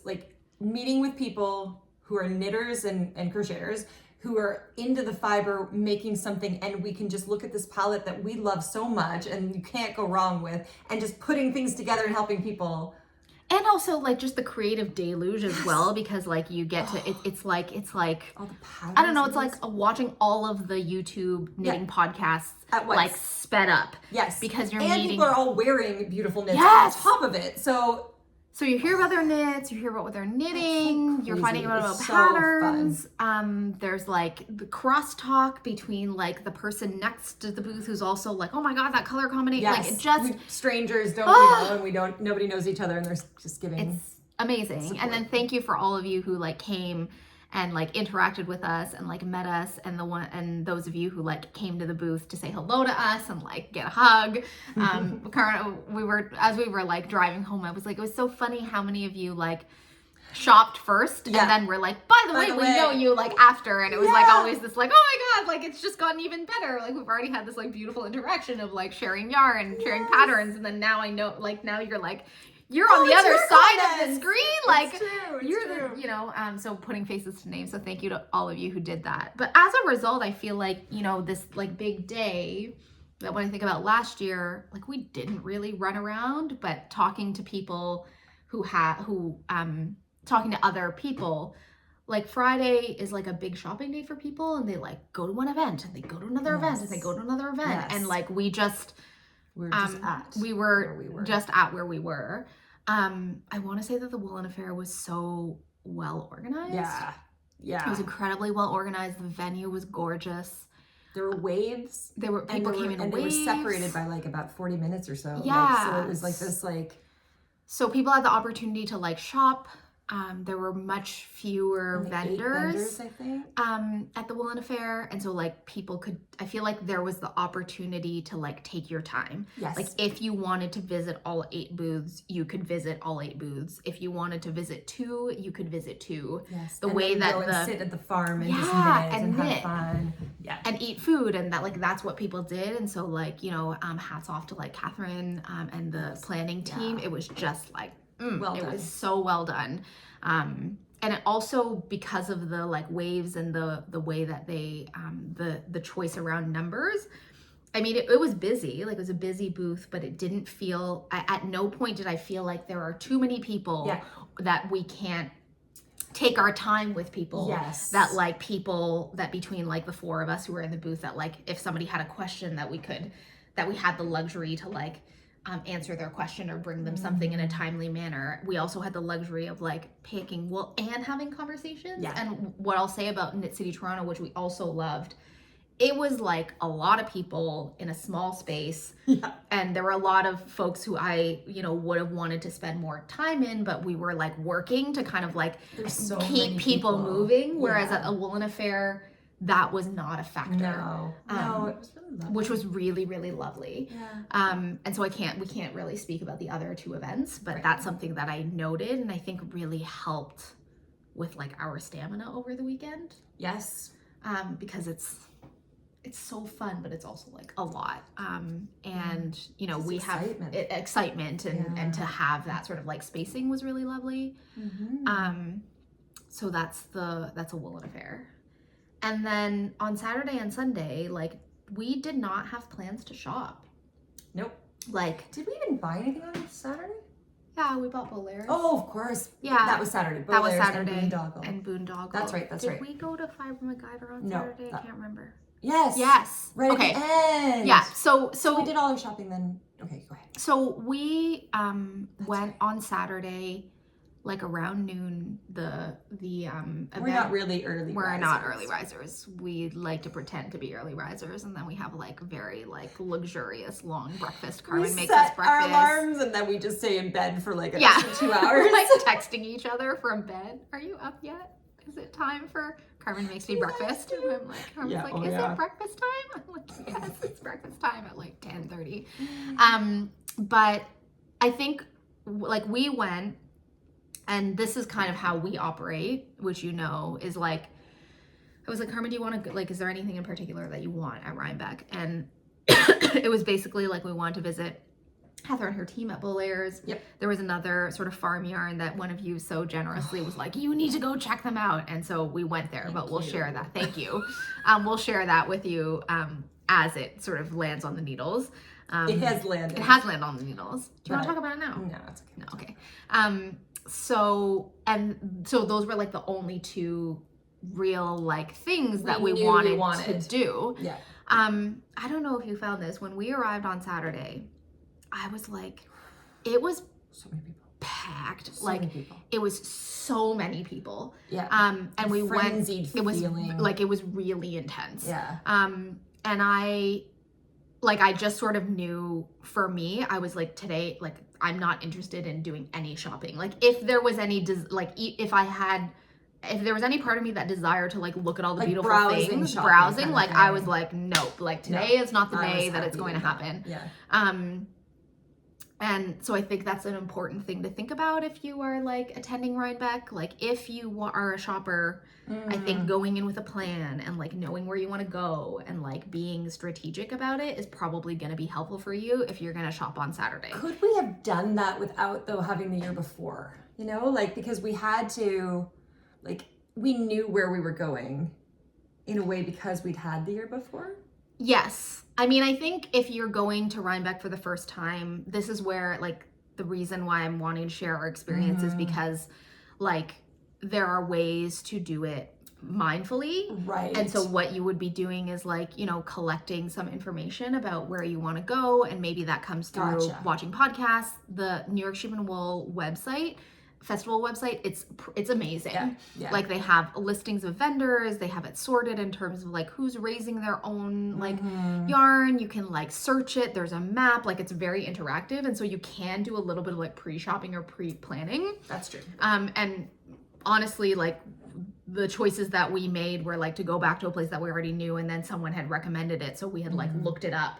And because we had been almost there, bought this because Lily had bought this the year before, the boondoggle. Because we'd been there before, I think it was a little bit easier to navigate in terms of like, you know, when they say the hill, where's the hill? And like if you where are the barn, like where are the big barn, where are the barns, where's like the big, we had those kinds of pieces, but I think it's very doable. Totally. If you have somebody who knows how to read a map. One of the few things I can do. Many things, Carmen. When it comes to planning and organizing. I'm good at that. Somewhat. I mean, if I were going to Rhinebeck by myself, I could have done as much research as possible, and I would have been lost. Because we have complementary strengths. Challenge. But yeah, so like thinking about that, knowing where you're going, I think can be really helpful. Yeah. And my like, if I have a tip, it's like, if you can shop on Sunday, go on Sunday. This is it. Like, yeah. Now it's, of course, you risk, like there is the frenzied energy on Saturday where people, you can tell, like want the stuff, and there's an idea that it's going to be like gone, not there, which may be the case. So like as long as you are like okay with that, then that's okay. But the day on Sunday is so different. It is so much calmer. It's our style, really. Like it's, you know, like it's just very nice. There's people. You're still getting like, so the other thing that I'll say is that I feel like Saturday is like when all the sweaters come out. Yeah. You know, like everyone's, you know, like there's on the meetups on the hill. So I feel like because we weren't really focused on shopping, it's like we could go all in on just like people watching and like, you know, are we going to get in the line for the Brussels sprouts and the donuts? We did not. We did not. Until Sunday when the line was very short.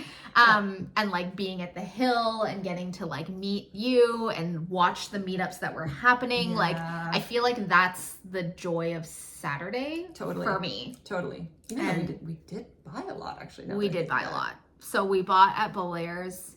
We bought at this beautiful farm called Boondoggle, which was Fin Sheep. Oh my god, so good. Carmen's got it on the needles. I tried it and didn't work for one of my test knits, so I had to sadly put it aside for a short period of time. But I was saying to Jackie earlier, I'm not even sure if it's working for my test knit, but I can't take it off. I need it. I'm knitting it. I love it. Yeah. So, you know, like, so we had those two. And then probably I shouldn't say the most, but like there was, in Saturday, we went to this booth that was basically like a joy bomb. Yeah. Like the energy of it. Who brought, like, okay, go ahead. I'm interrupting. Like, how do we get there? Oh, okay. So, the story. So, things I love about Rhinebeck. I love seeing the knitters. I love us getting to spend so much time together. Yeah. I love visiting with the friends that we've been making in real life. And then what is a standout for me for this year is like the number of like fiber friendship stories that we got to like hold and bear witness to. So it was so like, it's so lovely to meet you all in person. And I don't know what it was about this year, like the number of people who were like, we watch your podcast and like, this is my fiber best friend. Yes. And then like to get to like witness them, and this is how we met, and so on and so forth. So we had one of those experiences. Hi, Mary Beth. She came and she was like, I need to tell you, like, I need to tell you about my like fiber best friend.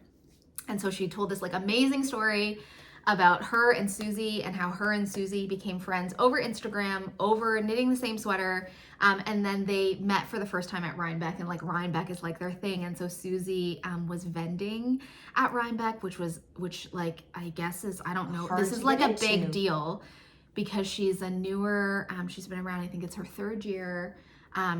So for like a new company or a new like dyer to make their way into Rhinebeck, I guess this is like a big deal. And so she was like, because you hold your spot, I think you get your spot so you have to wait until a person to decide they don't need their spot anymore to have another spot.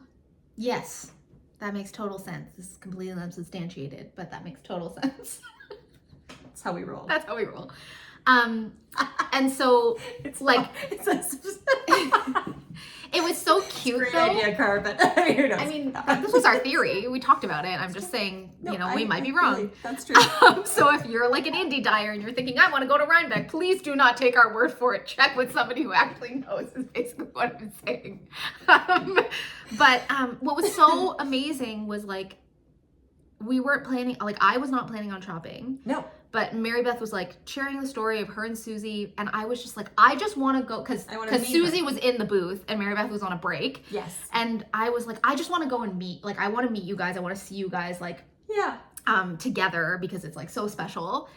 And we walked into the booth and it was just like joy explosion. Like every single person in that booth was just like bubbly and like having the best time and beautiful colors. Oh man, I could have stayed in that booth like all day. Yes. Just like the vibe and the energy and so the people. lovely. It was so lovely. And like, you know, there was like Susie, and then there was like, we met Mary Beth and we met Susie briefly, and then we also met Emily. But there were more people that we didn't get to meet. Well, or did, like, because everybody was so helpful. Everybody who, I don't know how many people were working in that booth. Like, you really couldn't 5 or tell. 6 maybe? I don't know, 7. There were people, and they all just helped. So I was talking with a bunch, like, but not, you know, like. Yeah, it just was like, it was like a great, the atmosphere was great, the like vibe was great. I mean, they were, okay, so the company is, did I say, it's Fiber MacGyver. Hilarious. Like, it was super cute. They vend, they have this like traveling, Volkswagen van. Something called Madge, which is super cute. The color sense is incredible, but and they were situated on like the lower road. Yes. So they weren't in a barn, they weren't in a building, and so like I feel like it was a little more spacious. Yeah.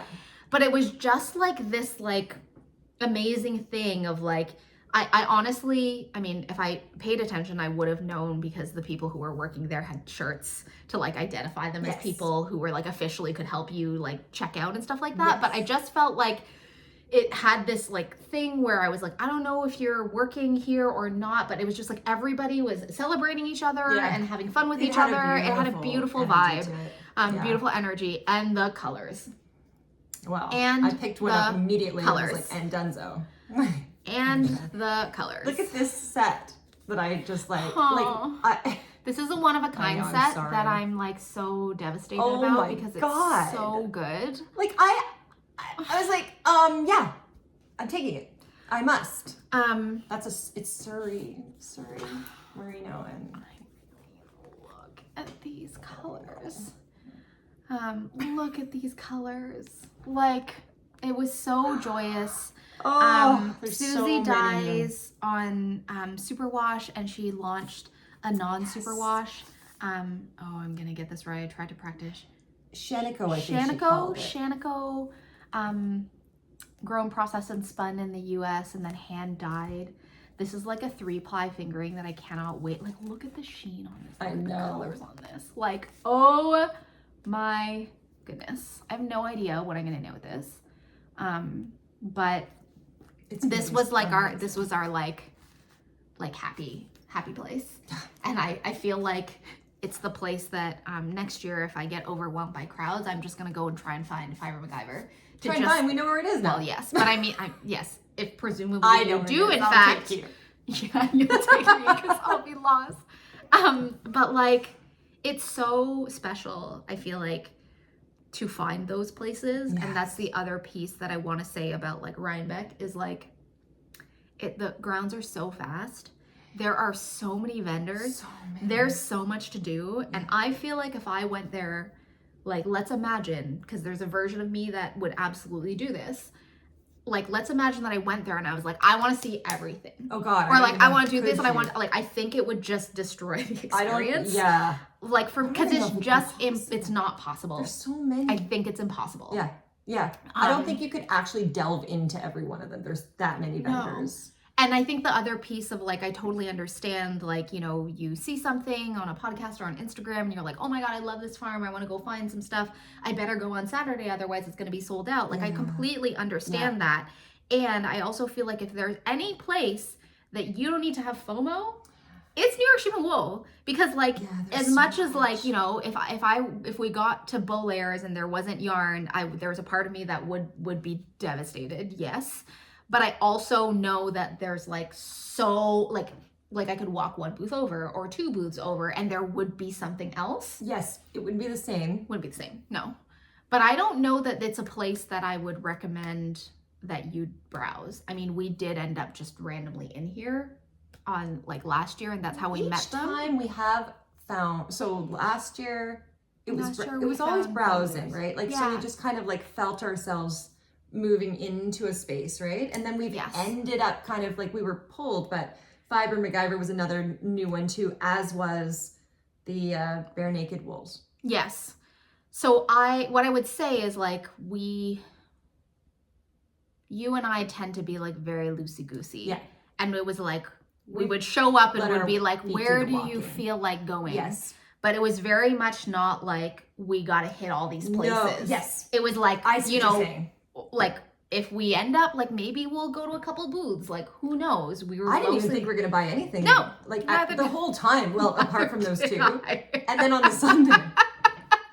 Like, I was like, what? We bought again. That Bare Naked Wools came out of like, that was Sunday. But what I want to say is how we decided where we were going to go. It was like meeting our people. Yeah. Right? Like Mary Beth. Our little guides.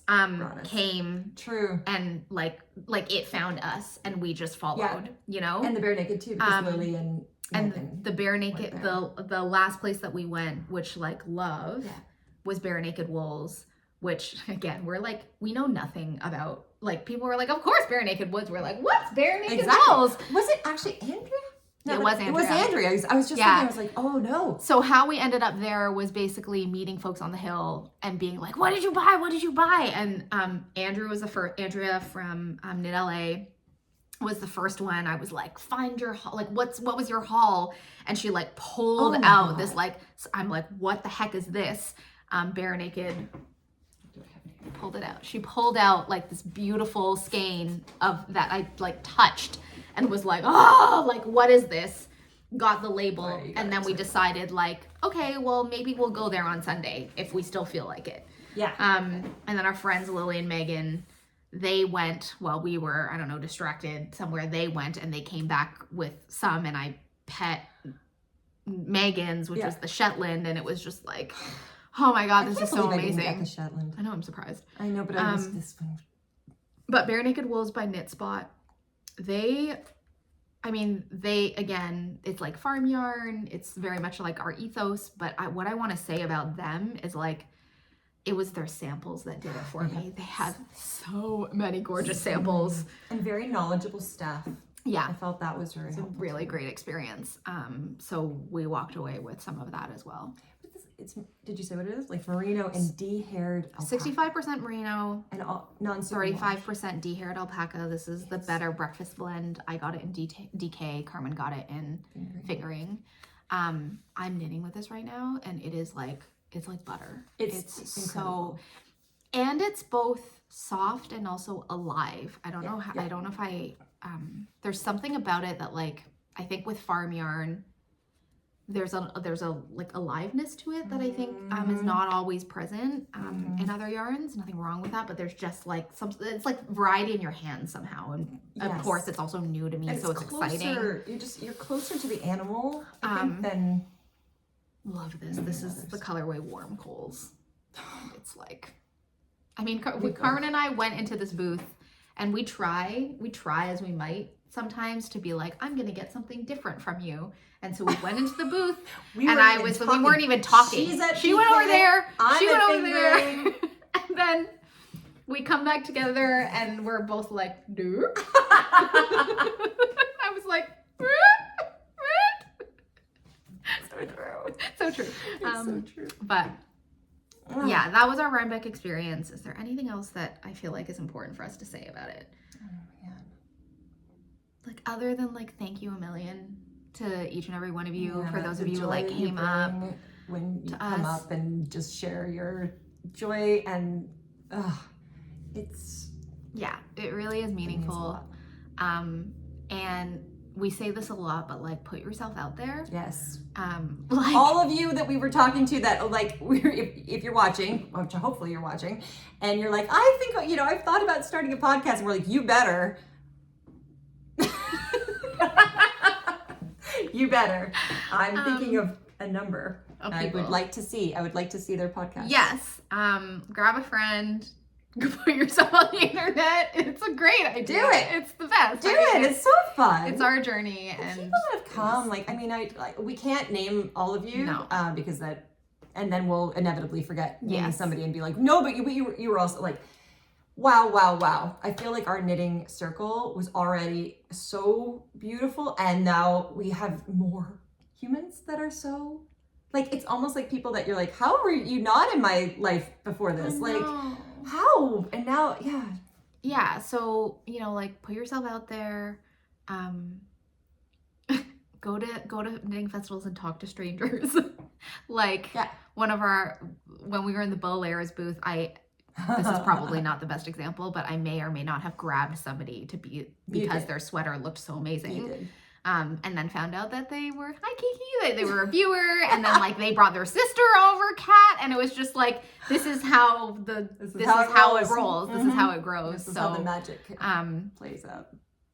Go to Rhinebeck, bring a friend if you can. Yeah, it's a nice weekend. It's also, you know, you're in upstate New York in the fall. Like there is magic in the air, in that New England kind of air. And then in the fall to begin with, and the trees, and driving through the Catskills, like, oh my God, going home, we were just like, we had to keep stopping, and it would be like, oh my God, I'm sorry, but like, you have to look at the view again, even though we just saw this, and we had to comment on it. I know. Like, it's funny, you know, being knitters and like explaining to people like, I'm going to be away from email from this time to this time. Oh, what are you doing? Oh, I'm going to a knitting festival. Or when you get to the border and they're like, what is your reason for crossing the border? And you're like, we're going to a knitting festival. What I would offer is that if you want to do a weekend getaway to a beautiful place and you're a knitter, but like you don't have a knitting circle, or your circle of like close friends are not knitters, I say go to Rhinebeck. Like I say bring your friends, like do your friends weekend in the area. It's beautiful. Ridiculously beautiful. And I would also say, like, you know, this is an annual thing for us, and we are doing the fiber things on Friday and Saturday and Sunday. However, I would have been full on Fiber Joy 3 hours. You know, like I could have just gone to any one of the events and been there for 3 to 4 hours 100%. And I would have been like absolutely full on the experience. Yeah. And we say this every time, it's been 2 years, but I say this every time. It's like, there's so much to be done in that area. Like, it's so beautiful, whether you're a knitter or not. We haven't even scratched the surface. There's a place where it's tea and yarn. It was wine and yarn. Like beer and books. Like, what? Like, we've done none of these things. These are just the things that we're like, it would be really great to do, because we meet people and they're like, hey, did you check this out? And like, there's a million great dining places, and we found this like amazing wood-fired pizza place that delivers, and it's just like, may have bought more pizza than we needed. Always. It's just stunning. So like, if you're like, I want to hear about this, you know, like all this Rhinebeck stuff, but I don't have anybody to go with. I don't have a knitting bestie yet. Like, bring your friends and just do a great weekend. There were people and there. And then spend some time and, you know, grab somebody who's wearing a sweater that you really like. Because this is actually what happens, right? Or start up a conversation on like Ravelry or Instagram, like message somebody who like you're knitting the same sweater, and then like Susie and Mary Beth, like maybe you meet at Rhinebeck, like us, you know, you're like, yeah, exactly. And that's how so many of, you know, these like friendship stories that we got to hold over the weekend, and so many of you who we got to like meet your fiber besties, like that's what there was this common thread of sort of like, I put myself out there. Yeah. And it doesn't always work out. Like, let's be fair. No. It doesn't always work out. But if you don't put yourself out there, it's not going to happen. It definitely can't. And it's not, like, most of these people, almost all these people, didn't have, like, YouTube channels. Like, you know, like, they're just, they're meeting people on Instagram. That's how we met. Or Ravelry. You know, and Ravelry. And you can just, it's maybe like it is putting yourself out there, but it's not a huge demand. It's like, just what's the worst that could happen if you just say something nice about a person, like, you know, about their sweater, and then you never know. And the number of like friendships that we now have that it's like we see them once a year. Yeah. At Rhinebeck. That's what we're doing now. And the number of people who sort of said like, you know, we had this friendship that was online and this is the one time that we sort of see each other, and they may not have been traveling together or they may not have been like staying together. But you know, I met somebody who was there, like this is their idea. Like they were on a sort of like girlfriend's trip, and they decided to go to Rhinebeck for a day and message someone who they'd been talking to online and sort of said like, hey, are you going to be here? Yeah. And they met, and it was a beautiful experience, you know? It's awesome. It's so awesome. And you know, do you think it's worth the hype? Yeah. But not in the way I expected. So it is not the shopping, as we're saying. Even though there's shopping is incredible things that we've gotten. Yeah. But I think that this would be a thing with no shopping.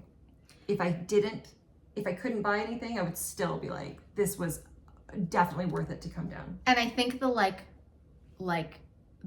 trying to conquer the shopping is one of the reasons why it might not be a wonderful experience. Because on Saturday was not fun. It was not like... Well, it was fun. It was fun, but it like... was a lot of intensity. There was a lot of intensity. It was really crowded. Yeah. Booths were like packed to the gills. And so I think that if you went there being like, my Rhinebeck mission is to like buy this wool, this many sweater quantities from these vendors, and like that was the center of it. Yeah. I think you could get caught up in the overwhelm. Like you could get caught in the frenzy. Yeah. Whereas if you're able to just like hold things kind of loosely and be there to sort of be with the experience inclusive of and also separate from shopping, I think that creates, like, it just takes the pressure off. It does. You know? It's interesting though, like as I'm reflecting as you're saying this, that both years, I've wanted to leave at the lunchtime. Yeah. And we only arrived at lunchtime on the Saturday. So in both cases, last year we went and Jackie and I hid out in the car eating pizza. And ate cold pizza. Because we were just like, I don't know what it was. It was just like too much. It was too much. And then this year we got our like 2 places. We went and had a lunch. And I was like, so I guess like, you know, like I had to talk myself into staying. Yeah. And I think it was because it was not because I wasn't having a good time, but it was almost like it was so much. It's so much. I don't know how to describe it. It's so much. Lot. It's like sensory overwhelm. It was. It helped to go. Then we went to the hill and we spent a few hours actually at the hill. And maybe because my face was like pointing just to people, like I was focusing on humans, then I was back to feeling really good. It wasn't overwhelming. I find the shopping overwhelming. The shopping was like, it's like there's too many options. Everything is so beautiful, and my brain just can't take it in. And it's like too much decision. Like I just feel like there's too many decisions to be made. Yes, Do you know what and I'm saying? the frenzied energy. Everyone's feeling the same thing on that Saturday. So everyone's kind of feeling this like I gotta get to the yard, like, you know. And then so it just feels like a lot. And I don't want to say it wasn't awful. No, I've had worse times of being in a crowd and being like, whoa. But like, yeah. Both times, Saturday's not... It's just like a lot. It's a lot. It's a lot. But again, I think that's why I'm sort of saying like there are ways to plan around it. And if you like decide to give yourself breaks, and you know, it was beautiful weather this weekend, like too hot for sweaters, but beautiful. And so like there are ways that you can take yourself to a bench and just like settle, and ways that you can like get out of the like the shopping press. Yeah. That I go think see the animals and things. Like, there are things to do. And I think it's about like allowing yourself to do that, right? And I so appreciate Carmen. Like I'm the person who goes and is like, I gotta do it all, and then I'll pay for it afterwards. Like I'll like get home and be like, oh my god, I'm so overwhelmed. Whereas you're like, are we good? Like, do we want to take a pause? And so we would like take a pause, and then I would like get a second wind, right? And sometimes we would take a pause, and then we'd go home early. Like all of these things. I don't think we ever spend more than 3 or 4 hours at the events, right? No, not at Rhinebeck. Not at New York Sheep and Wool, not at the fairgrounds, I think. I don't think so. Like, it was probably around that time. Yeah, like we were probably there for 4 or 5 hours, and like one of those hours was shopping, if that. Yeah. 4 of the hours was wandering around and like eating and talking to people, and Yeah. that's what I would recommend. 100%. So yes, that's our Rhinebeck recap. There we go. We you know, we have things, we sort of glazed over the acquisitions, but probably You'll more see meaningful. them. You'll see them in the months to come. So Yeah, Yeah. we're already moving on them. Last year, it took us a bit of time to knit with our Rhinebeck because I kind of finished a bunch of my Rhinebeck wool purchases more recently. I mean, the bow layers hopped on mine. I like got home and I was like, stick season immediately. You did, that's right. I did do that, mine took a while. But yeah, so we'll be back in a month or so, maybe. I don't know. We haven't actually talked about it. Thank you for enriching our lives. Seriously. You know, I think Rhinebeck is fun. Can be a beautiful experience for everybody, but it most certainly is as beautiful as it is for us because of you. So 100%. Yay! Can't wait to hear from you. I hope you have a wonderful month. Yeah, let us 6 know weeks, what you're whatever. knitting. It's like peak We love those. frenzy time. Like I feel like there's just a pattern dropping every 5 seconds and I'm like, no, I want to knit that. So let us know what you're knitting with. Okay, bye. Love you.